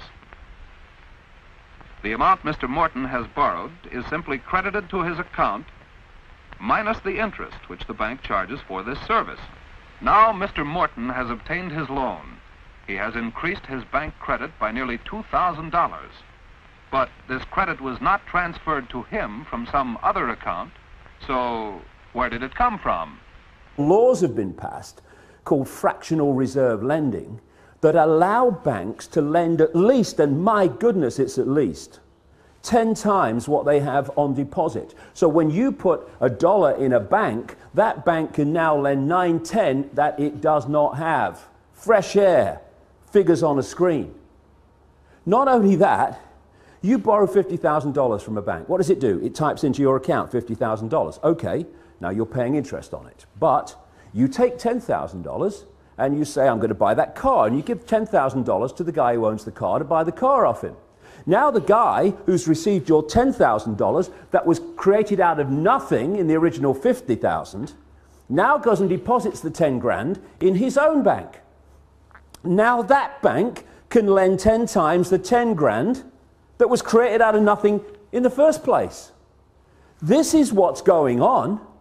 And then if you follow one loan, $50,000 or whatever, you follow that through the banking system, and that one loan allows the banking system as a whole to create phenomenal amounts of non-existent money we call credit from that original non-existent credit loan. This is how the banking system, ladies and gentlemen, have taken the world over. Why wouldn't it when they can do that? They create money out of nothing, and then they loan it to you and to me and to corporations and other countries and so forth, and then they collect interest on it. Now just think about that. Collecting interest on nothing. Not too shabby. Why didn't I think of that, you know? Well, if we tried that, we'd go to prison, wouldn't we? Because we didn't write the Federal Reserve Act. And there's another little scam here. All written in on purpose, cold, calculated. When you go into a bank and you borrow $50,000, the bank creates, even in this theoretical, ludicrous way, $50,000. But you're not paying back $50,000, you're paying back $50,000 plus interest. The interest is never created, even as credit, which means a simple fact. At any point in time, coldly calculated, designed to be, there is never anything like enough units of exchange, money, in circulation to pay back all the principal on the debt and all the interest on the outstanding debt. The elite have all the money in the world. They own all the resources in the world. They don't need money, but they need us to believe it's the only thing that we must use. Today, the power of the purse, as they call it at the top, is being used to the maximum. In 1938, Prime Minister William Lyon Mackenzie King nationalized the Bank of Canada, giving control of the Canadian currency to the people of Canada. Although the issuance of currency is held solely by the Bank of Canada, the creation of credit through the issuance of loans is still largely controlled by private chartered banks. As part of the Bank of Canada's charter, the government can borrow up to 50% of its own money from the Bank of Canada at 0% interest. The other half of the interest is paid back into the government, allowing for the financing of our own infrastructure, such as the St. Lawrence Seaway and the Trans-Canada Highway. Because of Bilderberg member Paul Martin, Canada now borrows its money from the private chartered banks at the going interest rate, effectively handing over the usury and interest to private corporations. Prior to Prime Minister Brian Mulroney, all banks had to hold an 8% reserve, meaning they could lend out the same money 12.5 times through credit and loans. Mulroney dropped this to a 0% reserve, allowing private banks to loan as much money as they want, simply by entering a new line on a ledger. Currently, the Bank of Canada is only responsible for 5% of the actual debt created in the form of currency. The private chartered banks, such as Royal Bank of Canada and TD Bank, own the remaining 95% of all debt. Think of how much control this amounts to when you consider all of the digital payment and loan options used today, such as credit cards, debit cards, internet payments, RFID chips, smartphone purchases, and even biometric identification, which is now used in India for bank withdrawals. The more I discovered the machinations that the international bankers go through to control us, the more I realized that the theft of our efforts, our resources, and our labors was phenomenal, was colossal. At that point, I got introduced to a graph that the Auditor General in Canada in 1993 put out, which showed the phenomenal theft that happens as a result of the power of interest and the sleight of hand economics of compounding interest. And I discovered this graph at that time, which I would like to show you here, of the degree of the theft that was taking place in Canada. Now, this is the Auditor General's report of November 1993, and here in Canada, this would put the sponsorship scandal to absolute shame. The sponsorship scandal does not compare with the theft that happens when a government, instead of borrowing from itself, creating its own money, which only the government has the right to create, they give it over to private entities like the international banks or the private banks. The government prints a bond, the private banks then turn that bond into printed dollars, and then the government borrows those printed dollars back according to the bond. And from way back, 1867 to 1992, when this report was prepared, Canada had to borrow for real spending no more than $37 billion. Yet, in 1993, our national debt stood at $423 billion. $386 billion of that was simply interest on interest. Now, if this isn't an unnecessary theft, I don't know what is. Do you realize, I think, GST alone collects more than that? Okay, we're talking in a country that has hundreds and hundreds of taxes. We got one tax alone that would cover the cost, the overcost of borrowing. Everything else is for what? For somebody else. Okay, and that is why they created this elaborate game to get money out of your pocket so it could go in theirs and keep you frustrated as there's nothing we can do. Okay? Here's this other chart from Bill Abrams. I believe he's the one that put it together, and it's all sourced from Statistics Canada. It was a very good chart. And as I was listening to him and going through it, I started doing some research, chronological research as when events happened in life. And sometimes that allows us to get a really big picture of what's going on. I was born in 1928, and I recall the Depression years. And the Bank of Canada was created, as I said, in 1934. The war started in 1939, and the government then was producing all the money that was needed to build the factories, to build the airplanes, and to build the ships. Okay, 1942 was the middle of the World War II. Do you see any economic spike in our debt? Absolutely nothing. How are we able to finance a world war right in the middle of it without having an economic spike? Why? Because we borrowed it from ourselves without interest. Take a look further in history. 1944, we introduced the Family Allowance Program. There's a very nice humanitarian-based social program. Was there a spike in our debt? Absolutely none. How did we do it? Again, we borrowed it interest-free from our own bank. 1952, old age security. Very humanitarian. We've taken care of the children, we've taken care of the elderly. Old age security 1952. Was there a spike? Absolutely none. Again, why? We borrowed it from ourselves interest-free to finance these programs. 1954, the St. Lawrence Seaway. Probably a multi-billion-dollar project. Was there a spike in our debt? Absolutely none. How did we do it? Again, because we can borrow from the Bank of Canada to fund infrastructures without placing ourselves into debt. Okay? 1966, the universal health care. Boom, where's the spike? Another humanitarian program. So between the St. Lawrence Seaway and this was this whole time frame, there's too much happening. Schools, universities, hospitals, everything to develop a very strong humanitarian-based nation, and boom, no spike at all. Absolutely no spike. 1967, Canada Pension Plan was passed.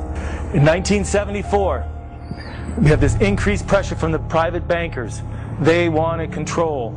That's when Canada plugged into the G7. Come on, be part of the boys club. We'll take care of you. You know, forget about the people. They just, you know, they're sheep. You got to ask yourself, okay, the private bankers been around. This game has been around since, I say, the U.S. got trapped by the private bankers in 1913. Why did they leave us alone for so many years? Because what they were doing was building their profit-making machine. Okay? Because they knew they were setting the stage. As much as we were more free, and as much as the money was keeping in our pocket, the trap was being set. Imagine what would happen if we could have kept those times going. But they knew what they were doing, and because we fell asleep. And so in '74, they started putting pressure on the government to take over the financing of the country. All the debts, all the bonds or whatever, the debts that we held to finance our country, creating no national debt, the banks, the private bankers started taking over those loans. And the second they took them over, they started adding interest to them. And there's the start of it. There's the reality of it. Okay, so after that point, government funding started coming from private banks at interest. That in itself is self-evident of the reality that can exist. Because right now we're living in the second part of that. Economists around the world are struggling to break free of the clutches of the financial crisis. But a 12-year-old Canadian knows what needs to be done. Victoria Grant took the internet by storm overnight after a video of her slamming Canada's banks for robbing the people went viral. Have you ever wondered why Canada is in debt?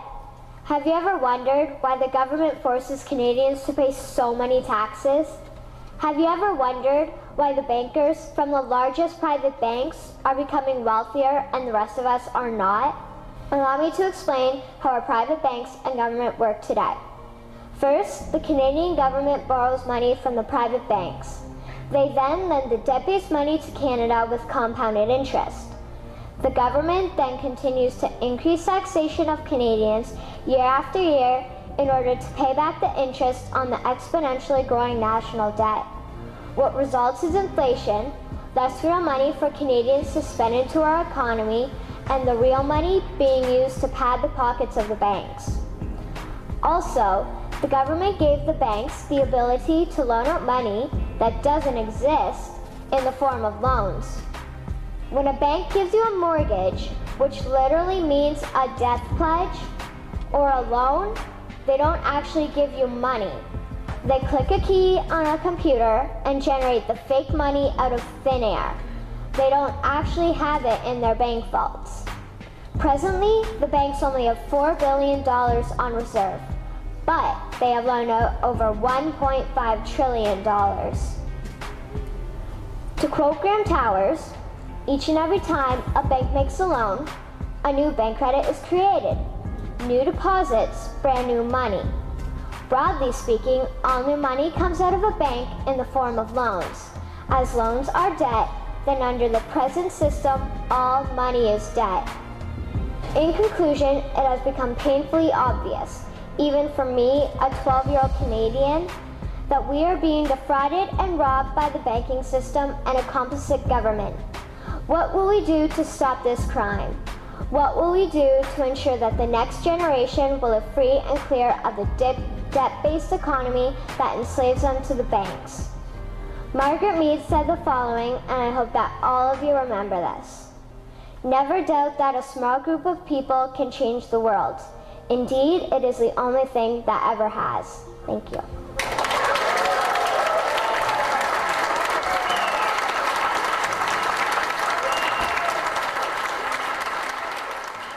This is the real truth. You're the currency, not money. You are. Because without you, this country grinds to a halt. Because the principal workforce of any machine or any corporation or any company are slaves. And they have to give you something to believe in, so you will do that work and you will not question. And to make it valuable, they're going to stiff you with as many fines that are make-believe to make you give over that worthless piece of paper to another corporation just so you believe it's real. They're hiding it, they're camouflaging it, they're not talking about it. Coordination of international regulation. What they are going to do is to put our Fed and our SEC under the control, in effect, of the IMF. Oh, come on. They're You gonna believe they'll do this? That's what was in the draft agenda. They call it coordination of regulation. What it really is putting the American economy under international regulation. And those people who have been yelling, oh, the UN's going to take over global Conspiracy government. theorists. They've been crazy, but now they're right. Yeah, well, when It's happening. When Geithner said he would be open to the idea of a global currency last week, those conspiracy people had said and suggested that for years. right. You're not wrong. When massive foreign trade deals are made, they are done in U.S. dollars, which serves as the world's reserve currency. Now the UN is backing a plan to change all of that and create a new global currency. If that's the case, what does it mean for you? Slavery has always existed in one form or another. There's different ways to have slavery. You can either get a bunch of henchmen, force a tribe into obeying you and being your slaves. That's a lot of force. But you have to feed them, etc. Or you can allow them to keep so much of their earnings for themselves, to maintain themselves, and take off all the rest to supply the elite and the structure of the system over them. The question is, do we all work for central bankers? That's what I want to address to our guest tonight. Is this global governance at last? Is it one world, the central bankers in charge? To answer your question, we are absolutely slaves to central banks. Well, what's the definition of a slave?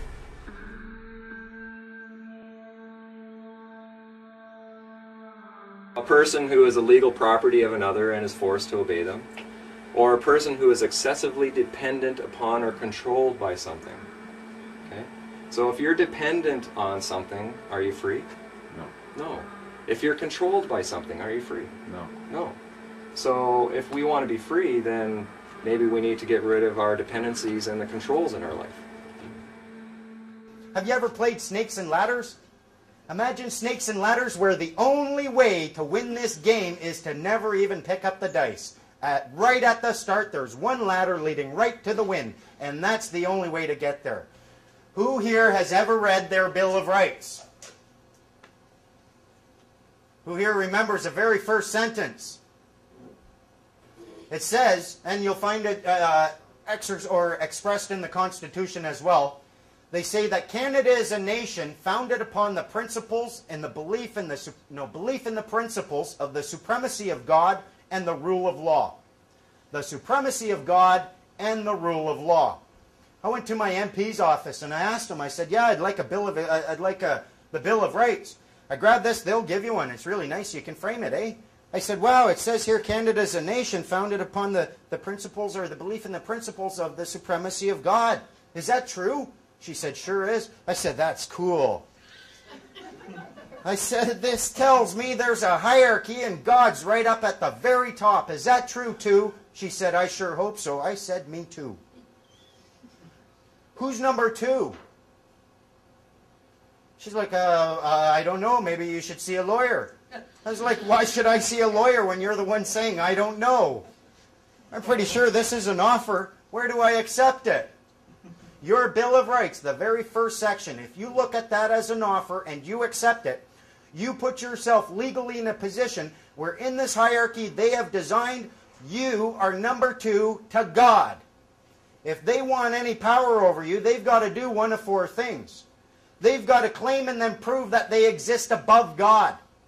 They got to claim and then prove they are God. They got to claim and then prove that somehow they exist between you and God.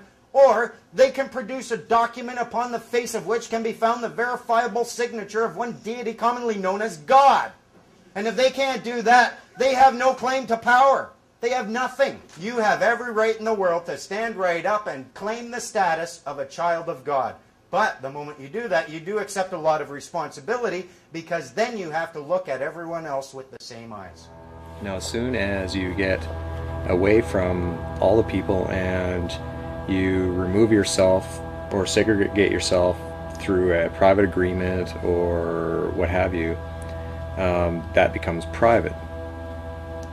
Now, the Governor General and the Queen, by definition, are only responsible for the public. Government is there to deal with the public for us, but they've turned everything public. As soon as you register property like land or vehicles or any of that kind of stuff, you turn that into a registered item which is in the public. If you're in the public, they assume that you're vulnerable and that you need protecting from others and from yourself. As soon as you're using all of your corporations, that's all on the public side, and that's all governed by the public, which is the government. So part of the process that I went through was to actually explicitly say, I do not want to be governed. I got a question for you. Who here has a driver's license? Unfortunately. Okay, now who here, keep your hands in the air. Okay, put your hands down if you put your hand up higher. I see you cheating. Higher. Put your hands down if you actually read the Motor Vehicle Act before applying for your license. Huh. How do you know you have any obligation under that act to have a license if you've never even read it? For my own protection, I'm filming it. I'm wondering what he's going to do. He's reading my affidavit of truth right now. Yeah, so I'll get back to you. He's also stated that I'm under obligation to carry photo ID, which I'm obviously not. That's the officer right there, car 77.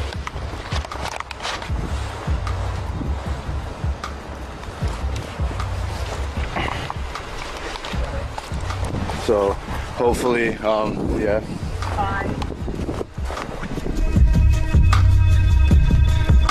There we go, car 77. Officer did not state who he was.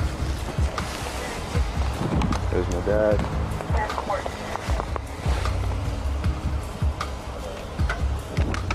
Can you hold that? I have gloves. Here, you want them? Mine? Yeah.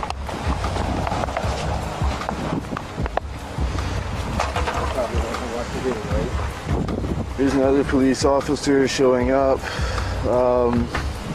I've already informed the officers of my rights, this and that.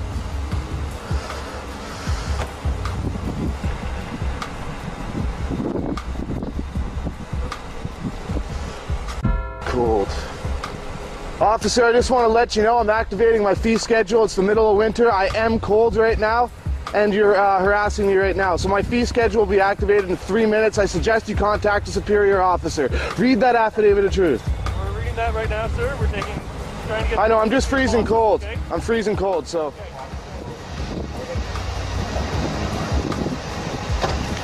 Hey, perfect. Here you go, Joshua. So, you don't have a driver's license, correct? No. And no insurance, correct? Do you have insurance? No.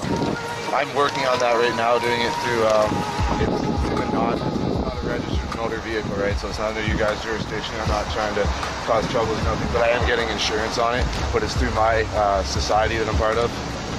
Okay, perfect. So I don't obviously I only use it to travel around. If you are willing to go and get a license, you are submitting an application for a license. What are you doing? Giving up a right. You're asking permission. You are asking permission to engage in a completely lawful activity. Therefore, what are you? You're a child who asks permission to engage in lawful activities. Children ask that. Mommy, can I have a cookie? If you're old enough, let's suppose for a moment, your parents own a bakery, and every day you go to that bakery and you ask the person, can I have a cookie? Can I have a cookie? Sure, you can have a cookie. Don't tell your dad, here you go. Or no, your dad said you can't. But you go and you ask for a cookie, and you don't have the right to come and take one. But there comes a day where you grow up, your dad passes away, you inherit that shop. Are you asking for a cookie anymore? No. My cookies, give or find the door. You have the power then. Our buddy, this child of the province thing came up because I'm rather active in writing my letters and whatnot. Our buddy Digger, he's coming out of Park Royal, and he's got his keys. I think he was going to his car, I don't know. But let's say he is, just for the sake of the story.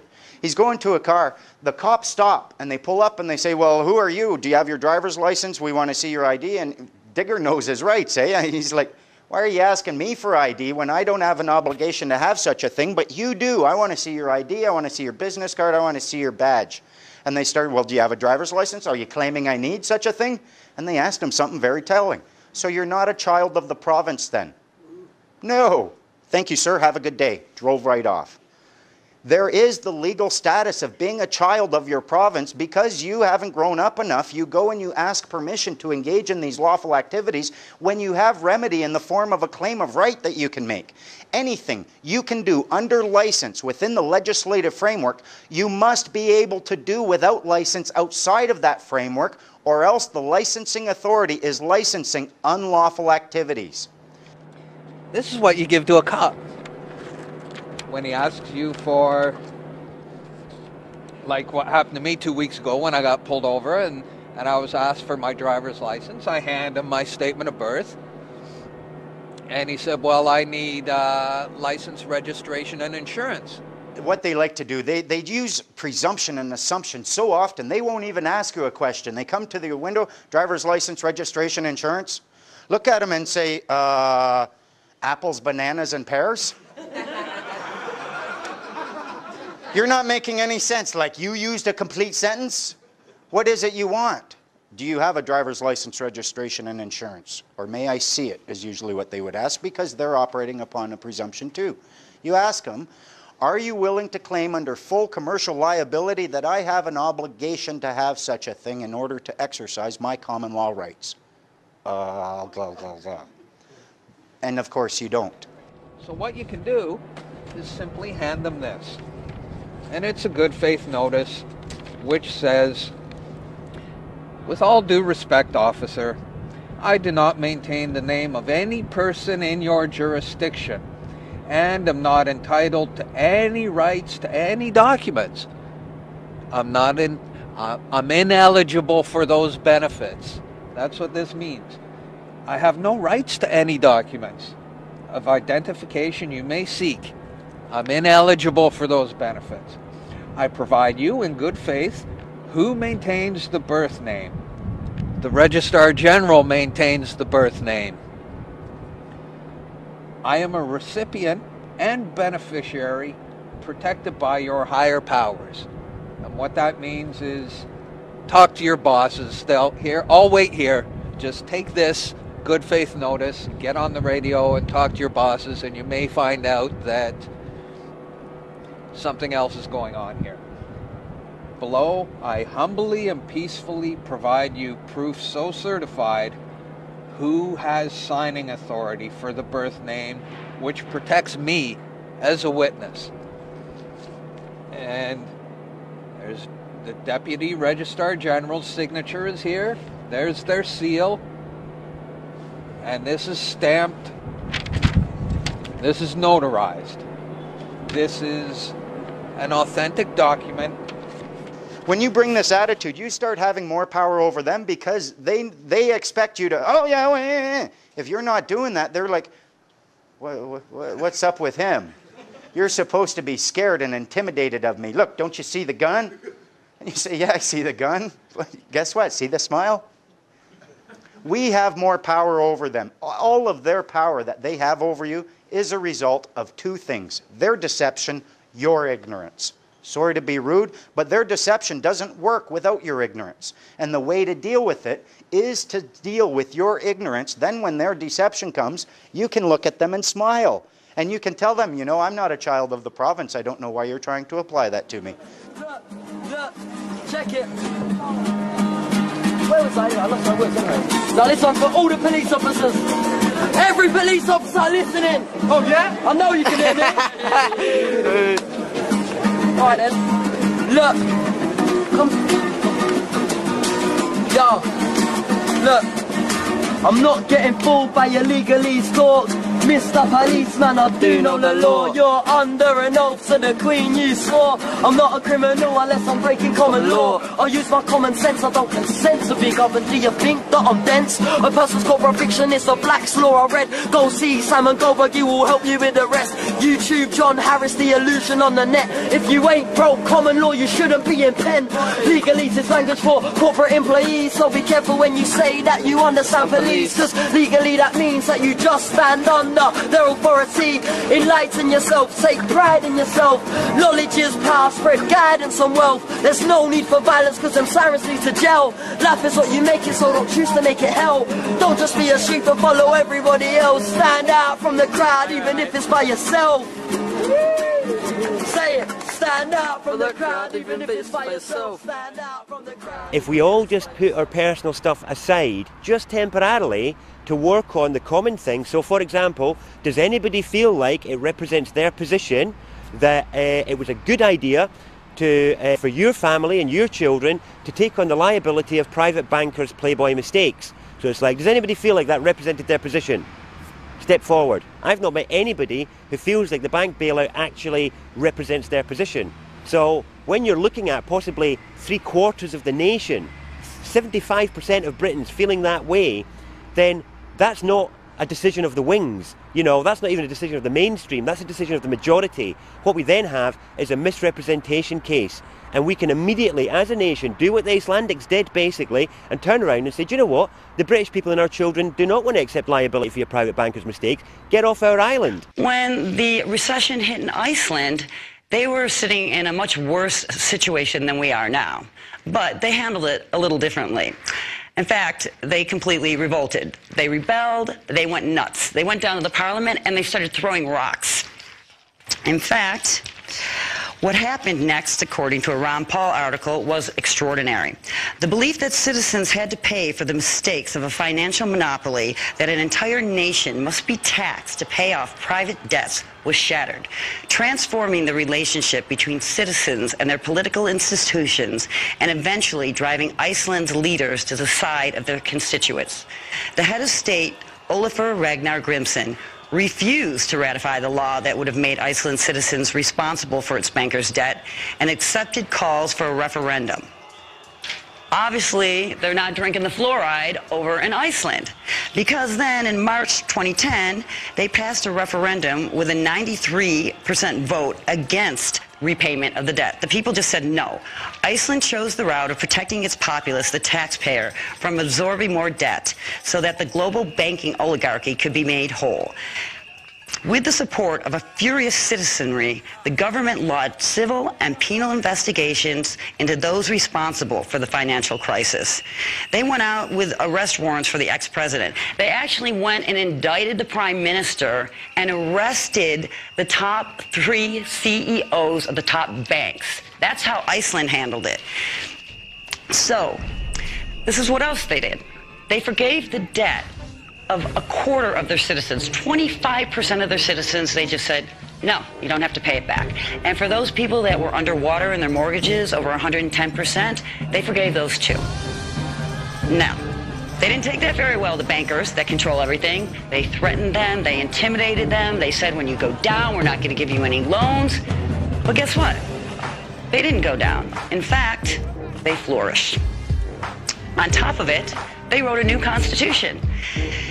This is what they did. The people of Iceland elected 25 citizens from among 522 adults not belonging to any political party, but recommended by at least 30 other citizens. This document was not the work of a handful of politicians, but was actually written on the internet. The constituents' meetings were streamed online, and the citizens could send their comments and suggestions, witnessing the document as it took shape. The Constitution that eventually emerged from this participatory democratic process will be submitted to Parliament for approval after the next elections. So they rewrote the Constitution. They actually threw the politicians out. They got people, normal people, that the other people at all decided that these were the best people, and then they put it online. I mean, talk about democratic. Okay, so how did that turn out? Everyone said it was going to go down. It was this big experiment because we really haven't heard, right? Well, I'll tell you how it turned out. They're flourishing. Their GDP has rebounded. In fact, they're doing better than the EU and most of the developing nations right now. And according to the Fitch rating on Bloomberg, the unorthodox crisis policy response in Iceland has succeeded. So the takeaway is QE1 didn't work, QE2 didn't work, and QE3 is certainly not going to work. Hyperinflating our dollar is not going to work. What will work? What did work is Iceland's program. So they sent policemen in to arrest the bankers, and they succeeded. They're doing great. So I say, let's do what Iceland did. A difficult thing for some people to understand is what's happening today is not just an elite making a final move to take over anything. Every generation for hundreds of years has been brought up with the same elite's predecessors designing and running the show for each generation. I think all our society is run by insane people for insane objectives. You know, and I think that's what I sussed when I was 16 and 12 way down the line, but I expressed it differently all through my life. It's the same thing I'm expressing all the time, but now I can put it into that sentence that I think we're being run by maniacs for maniacal ends, you know. I'd be very pleased to know what they think they're doing. I think they're all insane. The elite, in fact, are simply moving their system into a new system, an updated system to suit themselves. That's a hard concept for people to grasp. They've been trained to believe things are happening at the moment by happenstance, by crisis coming out of nowhere. And here's what we must do. We must solve this problem at the time. Nothing is further from the truth. Major financial institutions have teetered on the edge of collapse, and some have failed. As uncertainty has grown, many banks have restricted lending. Credit markets have frozen, and families and businesses have found it harder to borrow money. We are in the midst of a serious financial crisis, and the federal government is responding with decisive action. I had a friend, Nick Rockefeller, okay, who was one of the Rockefeller family, and he, when I was running for governor in Nevada, he came to me, introduced himself to me through an attorney, and we became friends. We started talking about things, and I learned an awful lot from Mr. Rockefeller.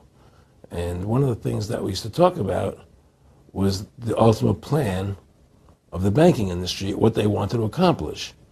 And the goals of the banking industry, not just the Federal Reserve System, but the private banks in Germany and England, all over Italy, all over the world, they all work together. They're all central banks, and they're all part of the Communist Manifesto. You know, central banking is one of the major planks of the Communist Manifesto. We talk about America being a capitalistic country, but yet at the same time we have a central bank that plans everything for us, right? And the graduated income tax is another plank of the Communist Manifesto, right? So right there you have two major planks of the Communist Manifesto that have been brought in because of the Federal Reserve System, okay? So the ultimate goal that these people have in mind is the goal to create a one-world government. At a 1991 closed-door meeting of fellow internationalists, billionaire and former CFR chairman David Rockefeller praised his media allies. But his confidence that his words would not leave the room was later broken. We are grateful to the Washington Post, the New York Times, Time Magazine, and other publications whose directors have attended our meetings and restricted their promises of discretion for almost 40 years. It would have been impossible for us to develop our plan for the world if we had been subject to the bright lights of publicity. But the world is now more sophisticated and prepared to march toward a world government. In an address before the Trilateral Commission in June of 1991, David Rockefeller laid out the elite's ultimate goal. The supranational sovereignty of an intellectual elite and world bankers is surely preferable to the national autodetermination practiced in the last centuries. All of the great collectivists of history have had this unified global government based on the model of collectivism as their goal, and we fought against it until recently. Now we are actually the greatest advocates of it ourselves. We don't call it tyranny, we don't call it fascism or Nazism or communism. We have a better name for it. The name they have chosen is the New World Order. Now we can see a new world coming into view. A world in which there is the very real prospect of a new world order. A world where the United Nations, freed from Cold War stalemate, is poised to fulfill the historic vision of its founders. The New World Order is a more palatable name for the Anglo-American world empire. It's the planetary domination of London, New York, Washington over the rest of the world.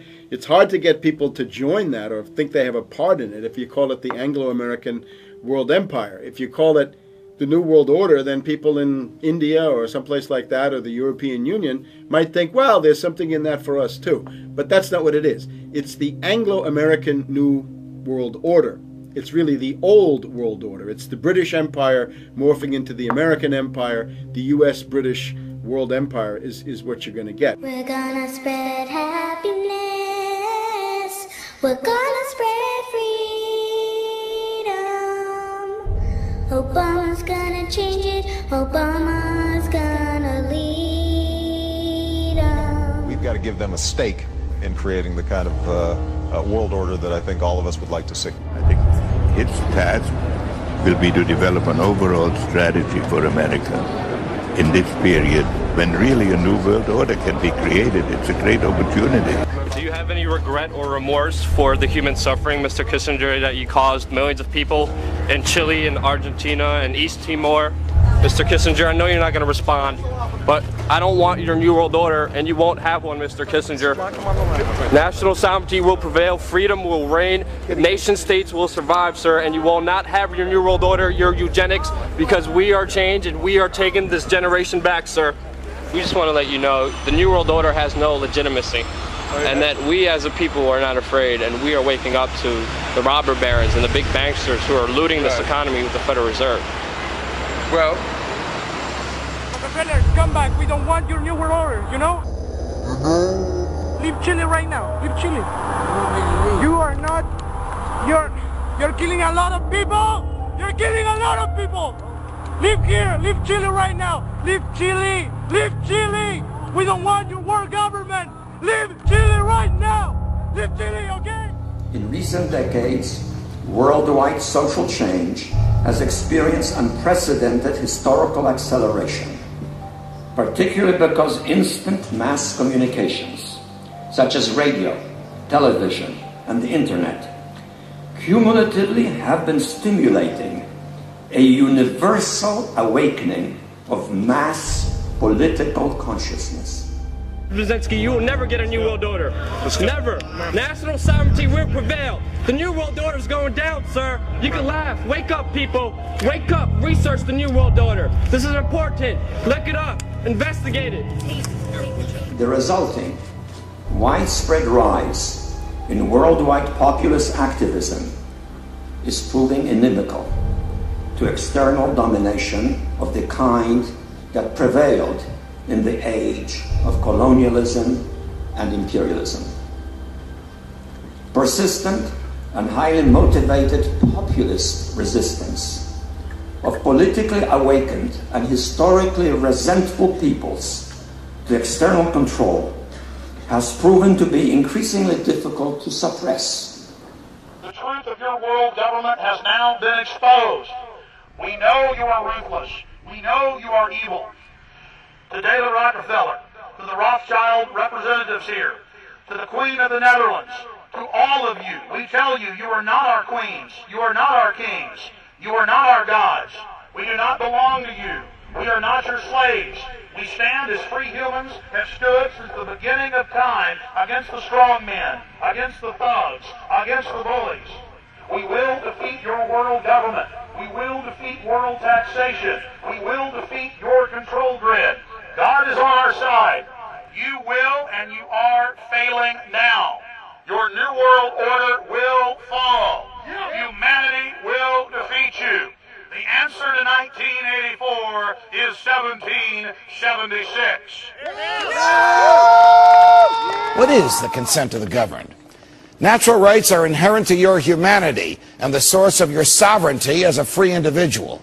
Just as slaves have the moral and legal right to leave those enslaving them, just as the states have the moral and legal right to leave a union that violates the Constitution that binds them, so too you have the moral right to live without a government when it breaks its own laws.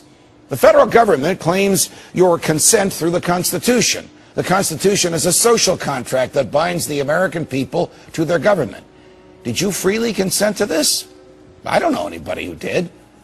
So since none of us consented to the Constitution, either the government stays within the confines of the Constitution, or we can ignore or change the government. This view, called the consent of the governed, was widely and openly accepted by the framers. They gave us a Constitution which defines, limits, and constrains the government. This is why adherence to the Constitution by all government is so crucial to preserving and retaining our freedoms. The Constitution formalizes the relationship between sovereign people and sovereign states and the federal government. When the Constitution is ignored, so is our sovereignty. And if we can't avoid a government to which we never gave consent and which violates the Constitutions, so will our freedoms be ignored. Everybody withdraws their consent from a different way. But ultimately, you can go as far as you want with it. The withdrawal of consent is it's biblical. Everything I read over the last 2 years, basically, shows one nexus, one cross. And that cross is consent. One way to take control of the streets pretty quickly is either to use water cannon or to get the army on the streets. No, the way we police in the UK, the way we police is by consent. We want police able to work with their communities to ensure that they can deal with the disorder that is taking place. America polices in a different way to we do over here. Here we police by consent. That consent has been shown in swathes in recent days with the support we've had from members of the public. America police by force. We don't want to do that in this country. All governments must maintain power through consent, not coercion. Everywhere you look, the concept of consent in all their treaties, in all their documents, the word consent. Consent is the #1 issue in all contracts. Without a meeting of the minds, there's no contract at any level. So when I say withdraw consent, I'm saying you have to do something. You can't stay silent. Silence is consent. Silence is consent. Because while we're silent on these impositions, the impositions just keep going on and on and on. By our silence, we are acquiescing, even agreeing to them being imposed. Now, if we don't do something, we have acquiesced. Acquiescence is, hey, I'm going to come over and sit on your lap in 5 minutes. And if I say that in front of these witnesses and he says nothing, in 5 minutes from now I go over there and sit on his lap. He's really got no beef with me because he didn't protest. He didn't say no. He acquiesced. He actually, in the presence of witnesses, gave me permission to sit on his lap because he didn't protest. He didn't say no. I don't want you to do that. That's not the right thing to do. There's a time when the operation of the machine becomes so odious, makes you so sick at heart that you can't take part. You can't even passively take part. And you've got to put your bodies upon the gears and upon the wheels, upon the levers, upon all the apparatus, and you've got to make it stop. And you've got to indicate to the people who run it, to the people who own it, that unless you're free, the machine will be prevented from working at all. If we don't rise up and do something about it now, we deserve whatever the bankers give us. We've acquiesced. It is time for us to unite and to do something. Now, as far as I'm concerned, because I have 9 children and 7 grandchildren, I don't want on my conscience that I understood this stuff and didn't work hard to stop it from continuing, because their future plans for our country are not very good. Their future plans for our prosperity and for our freedoms are not very good. I don't want it on my conscience, so I'm trying to work hard to bring change. What about you? This generation today, the ones who are alive today, we are the generation that's going through the biggest changes in history, according to even Rockefeller himself, since the Industrial Revolution. It's the end of one phase of a long-term plan. And out of this comes a new world order, a different order from the previous one, where people technically were working for themselves, would choose their own employment and so on. The new world order is a planned system, a planned economy, a planned population. So it's up to us. It's not up to the next generation to change this. We're the only ones who can possibly do the changing. And it's either really the rights to go into an uncertain future, which is what life should really be, where we decide for ourselves where we want to go individually and collectively, or allow ourselves to be dumb animals, creatures who are guided by those who have decided they are the masters of our destiny. This is a list of things that you would do if you wanted to subvert a country. This is Marxism. Let's go through the list. The creation of racism offences. Tick. Continual change to create confusion. Tick. The teaching of sex and homosexuality to children. Tick. The undermining of schools and teachers' authority. Tick. Huge immigration to destroy national identity. Tick. The promotion of excessive drinking. Tick twice. Emptying the churches. Tick. An unreliable legal system with bias against the victim of crime. Tick. Dependency on the state or state benefits. Tick. Control and dumbing down of the media. Tick. And encouraging the breakdown of families. Tick. So what's our plan? We come back to the basics. Nobody on this planet has the right or the authority to tell anybody what to do without their consent. That is an uncontestable fact. We are governed by consent, and we are policed by consent. We are withdrawing our consent. Ladies and gentlemen, we're in lawful rebellion.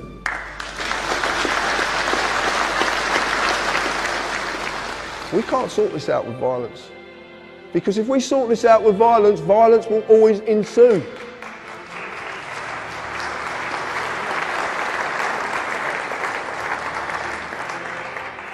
We have to do this peacefully. And the way we do it peacefully is learning the rules of the game. This is what I entered into.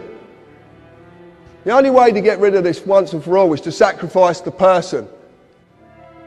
To sacrifice the person is to remove that person completely. That means the birth certificate has to be destroyed. And it can be done. I've seen a way of doing it. Massive implications, but it can be done. And I am going to do it. Because I am not living in this society 1 minute longer than I have to and watch my fellow human beings suffer under it. I will find a way to get out of this, and I will succeed. The reason being is because what I'm doing is right. How do we get to this point, though? How do we get them to recognize that they're the nanny and we have grown up and they have no more power as nanny over us? It's about how we treat them, about how we act. If we're shitting our pants, pardon the language, ladies and sensitive guys, but if we're pooping our drawers, nanny has a right and a duty to put diapers on us, and she will do that. If you're throwing a tantrum, Nanny has the power and the right to come grab you, throw you in your room until you settle down. If you're rebellious, Nanny's got a right to put limits upon you as long as you're in the house. Nanny is tired. She wants us to stop rebelling. If you get to the point where you say, Nanny, I'm not rebelling anymore, I'm just old enough now and I'm in charge of the house and you're not telling me what time I'm going to bed. I'm telling you I'm going out all night, I'll be back at 7, you'll have breakfast ready. You take power over them when you act within that capacity. All of the great movements of history have always started with simple concepts.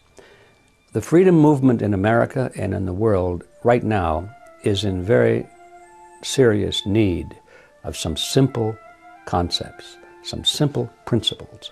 And so the first step toward reversing this drift toward global, collectivist, tyrannical government is to know what we believe in, what is freedom, and be able to define it, to be able to defend it, to be able to argue against the collectivists and say this system is better than that for this reason, and this reason.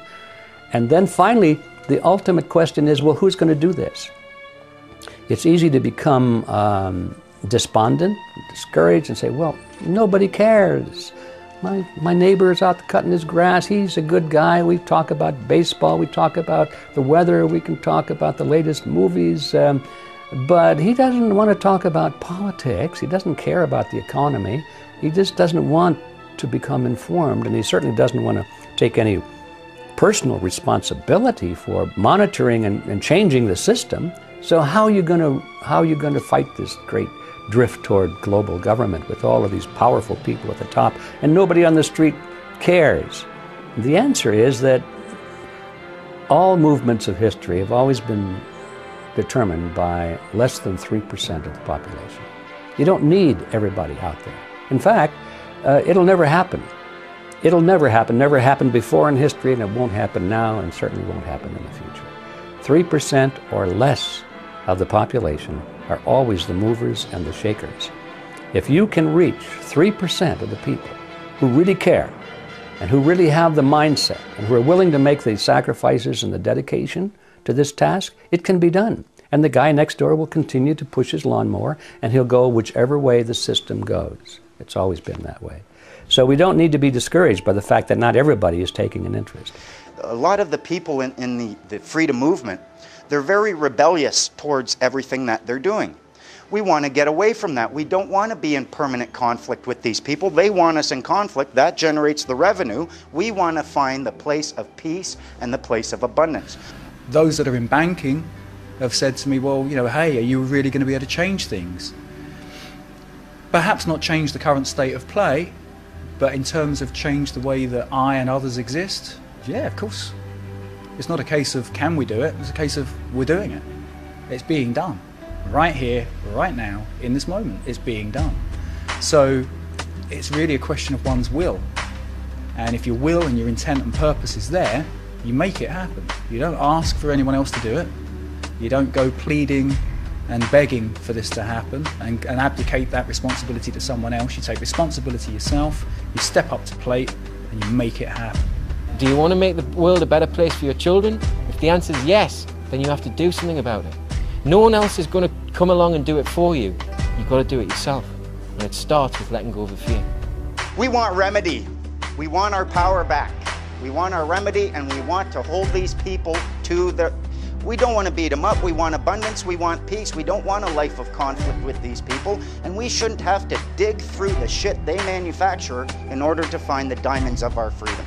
I think if we have a realistic view of the political process, and we know that it takes sometimes a generation or two for really important changes to happen, and if we understand that and accept it, and accept our role in being responsible for making it happen, then you can go to sleep at night and say, by golly, I'm really doing something about this, and I am making a difference, and it will happen.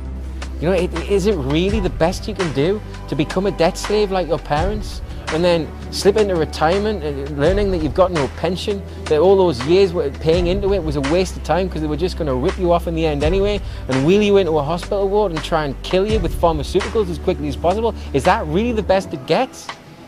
No, it's not. It's not.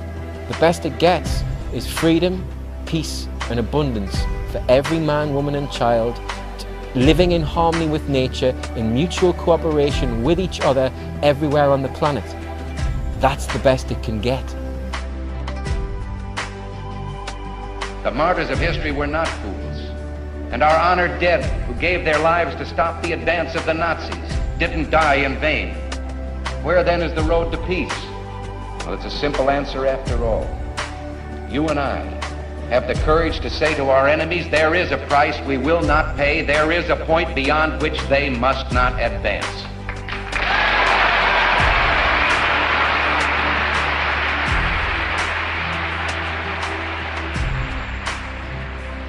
To be truly free is deceptively easy or almost impossible.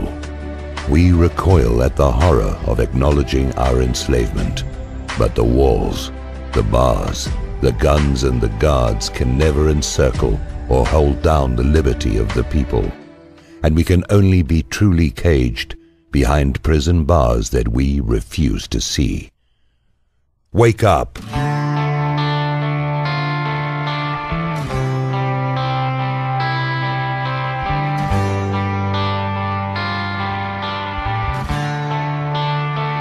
Don't tread on us, we're not afraid.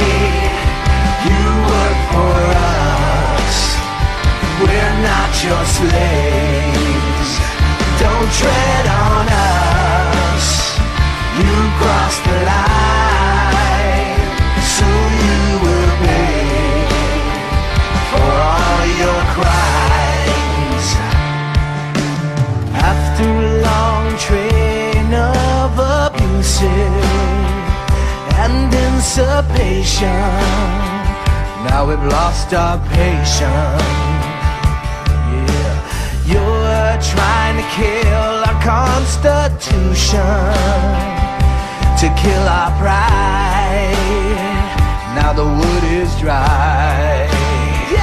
Don't tread on us, we're not afraid. You work for us, we're not your slaves. Don't tread on us, you crossed the line, so you will pay for all your crimes. You keep on pushing us into desperation. You'll only fuel our determination. Yeah, it's been way too long since the last time, 1776. Now we're done with your tricks. Yeah, don't tread on us. Don't tread on us. We're not afraid. You work for us. We're not your slaves. Don't tread on us. You crossed the line, so you will pay for all your crimes. Don't tread on us. Don't tread on us. Now it's payback time. Fundamental 3 things you should have learned. 1, you are not a person, you have a person. It exists in association with you. Statutes are not laws. They do not apply to you, they apply to your person. And finally, believe it or not, you want your freedom, you want to become a free man on the land, you have to treat these people with compassion, regardless of what they've done to you, and I know how difficult that can be. Don't tread on us. We're not afraid. You work for us. We're not your slaves. Don't tread on us. You crossed the line, so you will pay for all your crimes. Don't tread on us. The answer to 1984 is 1776.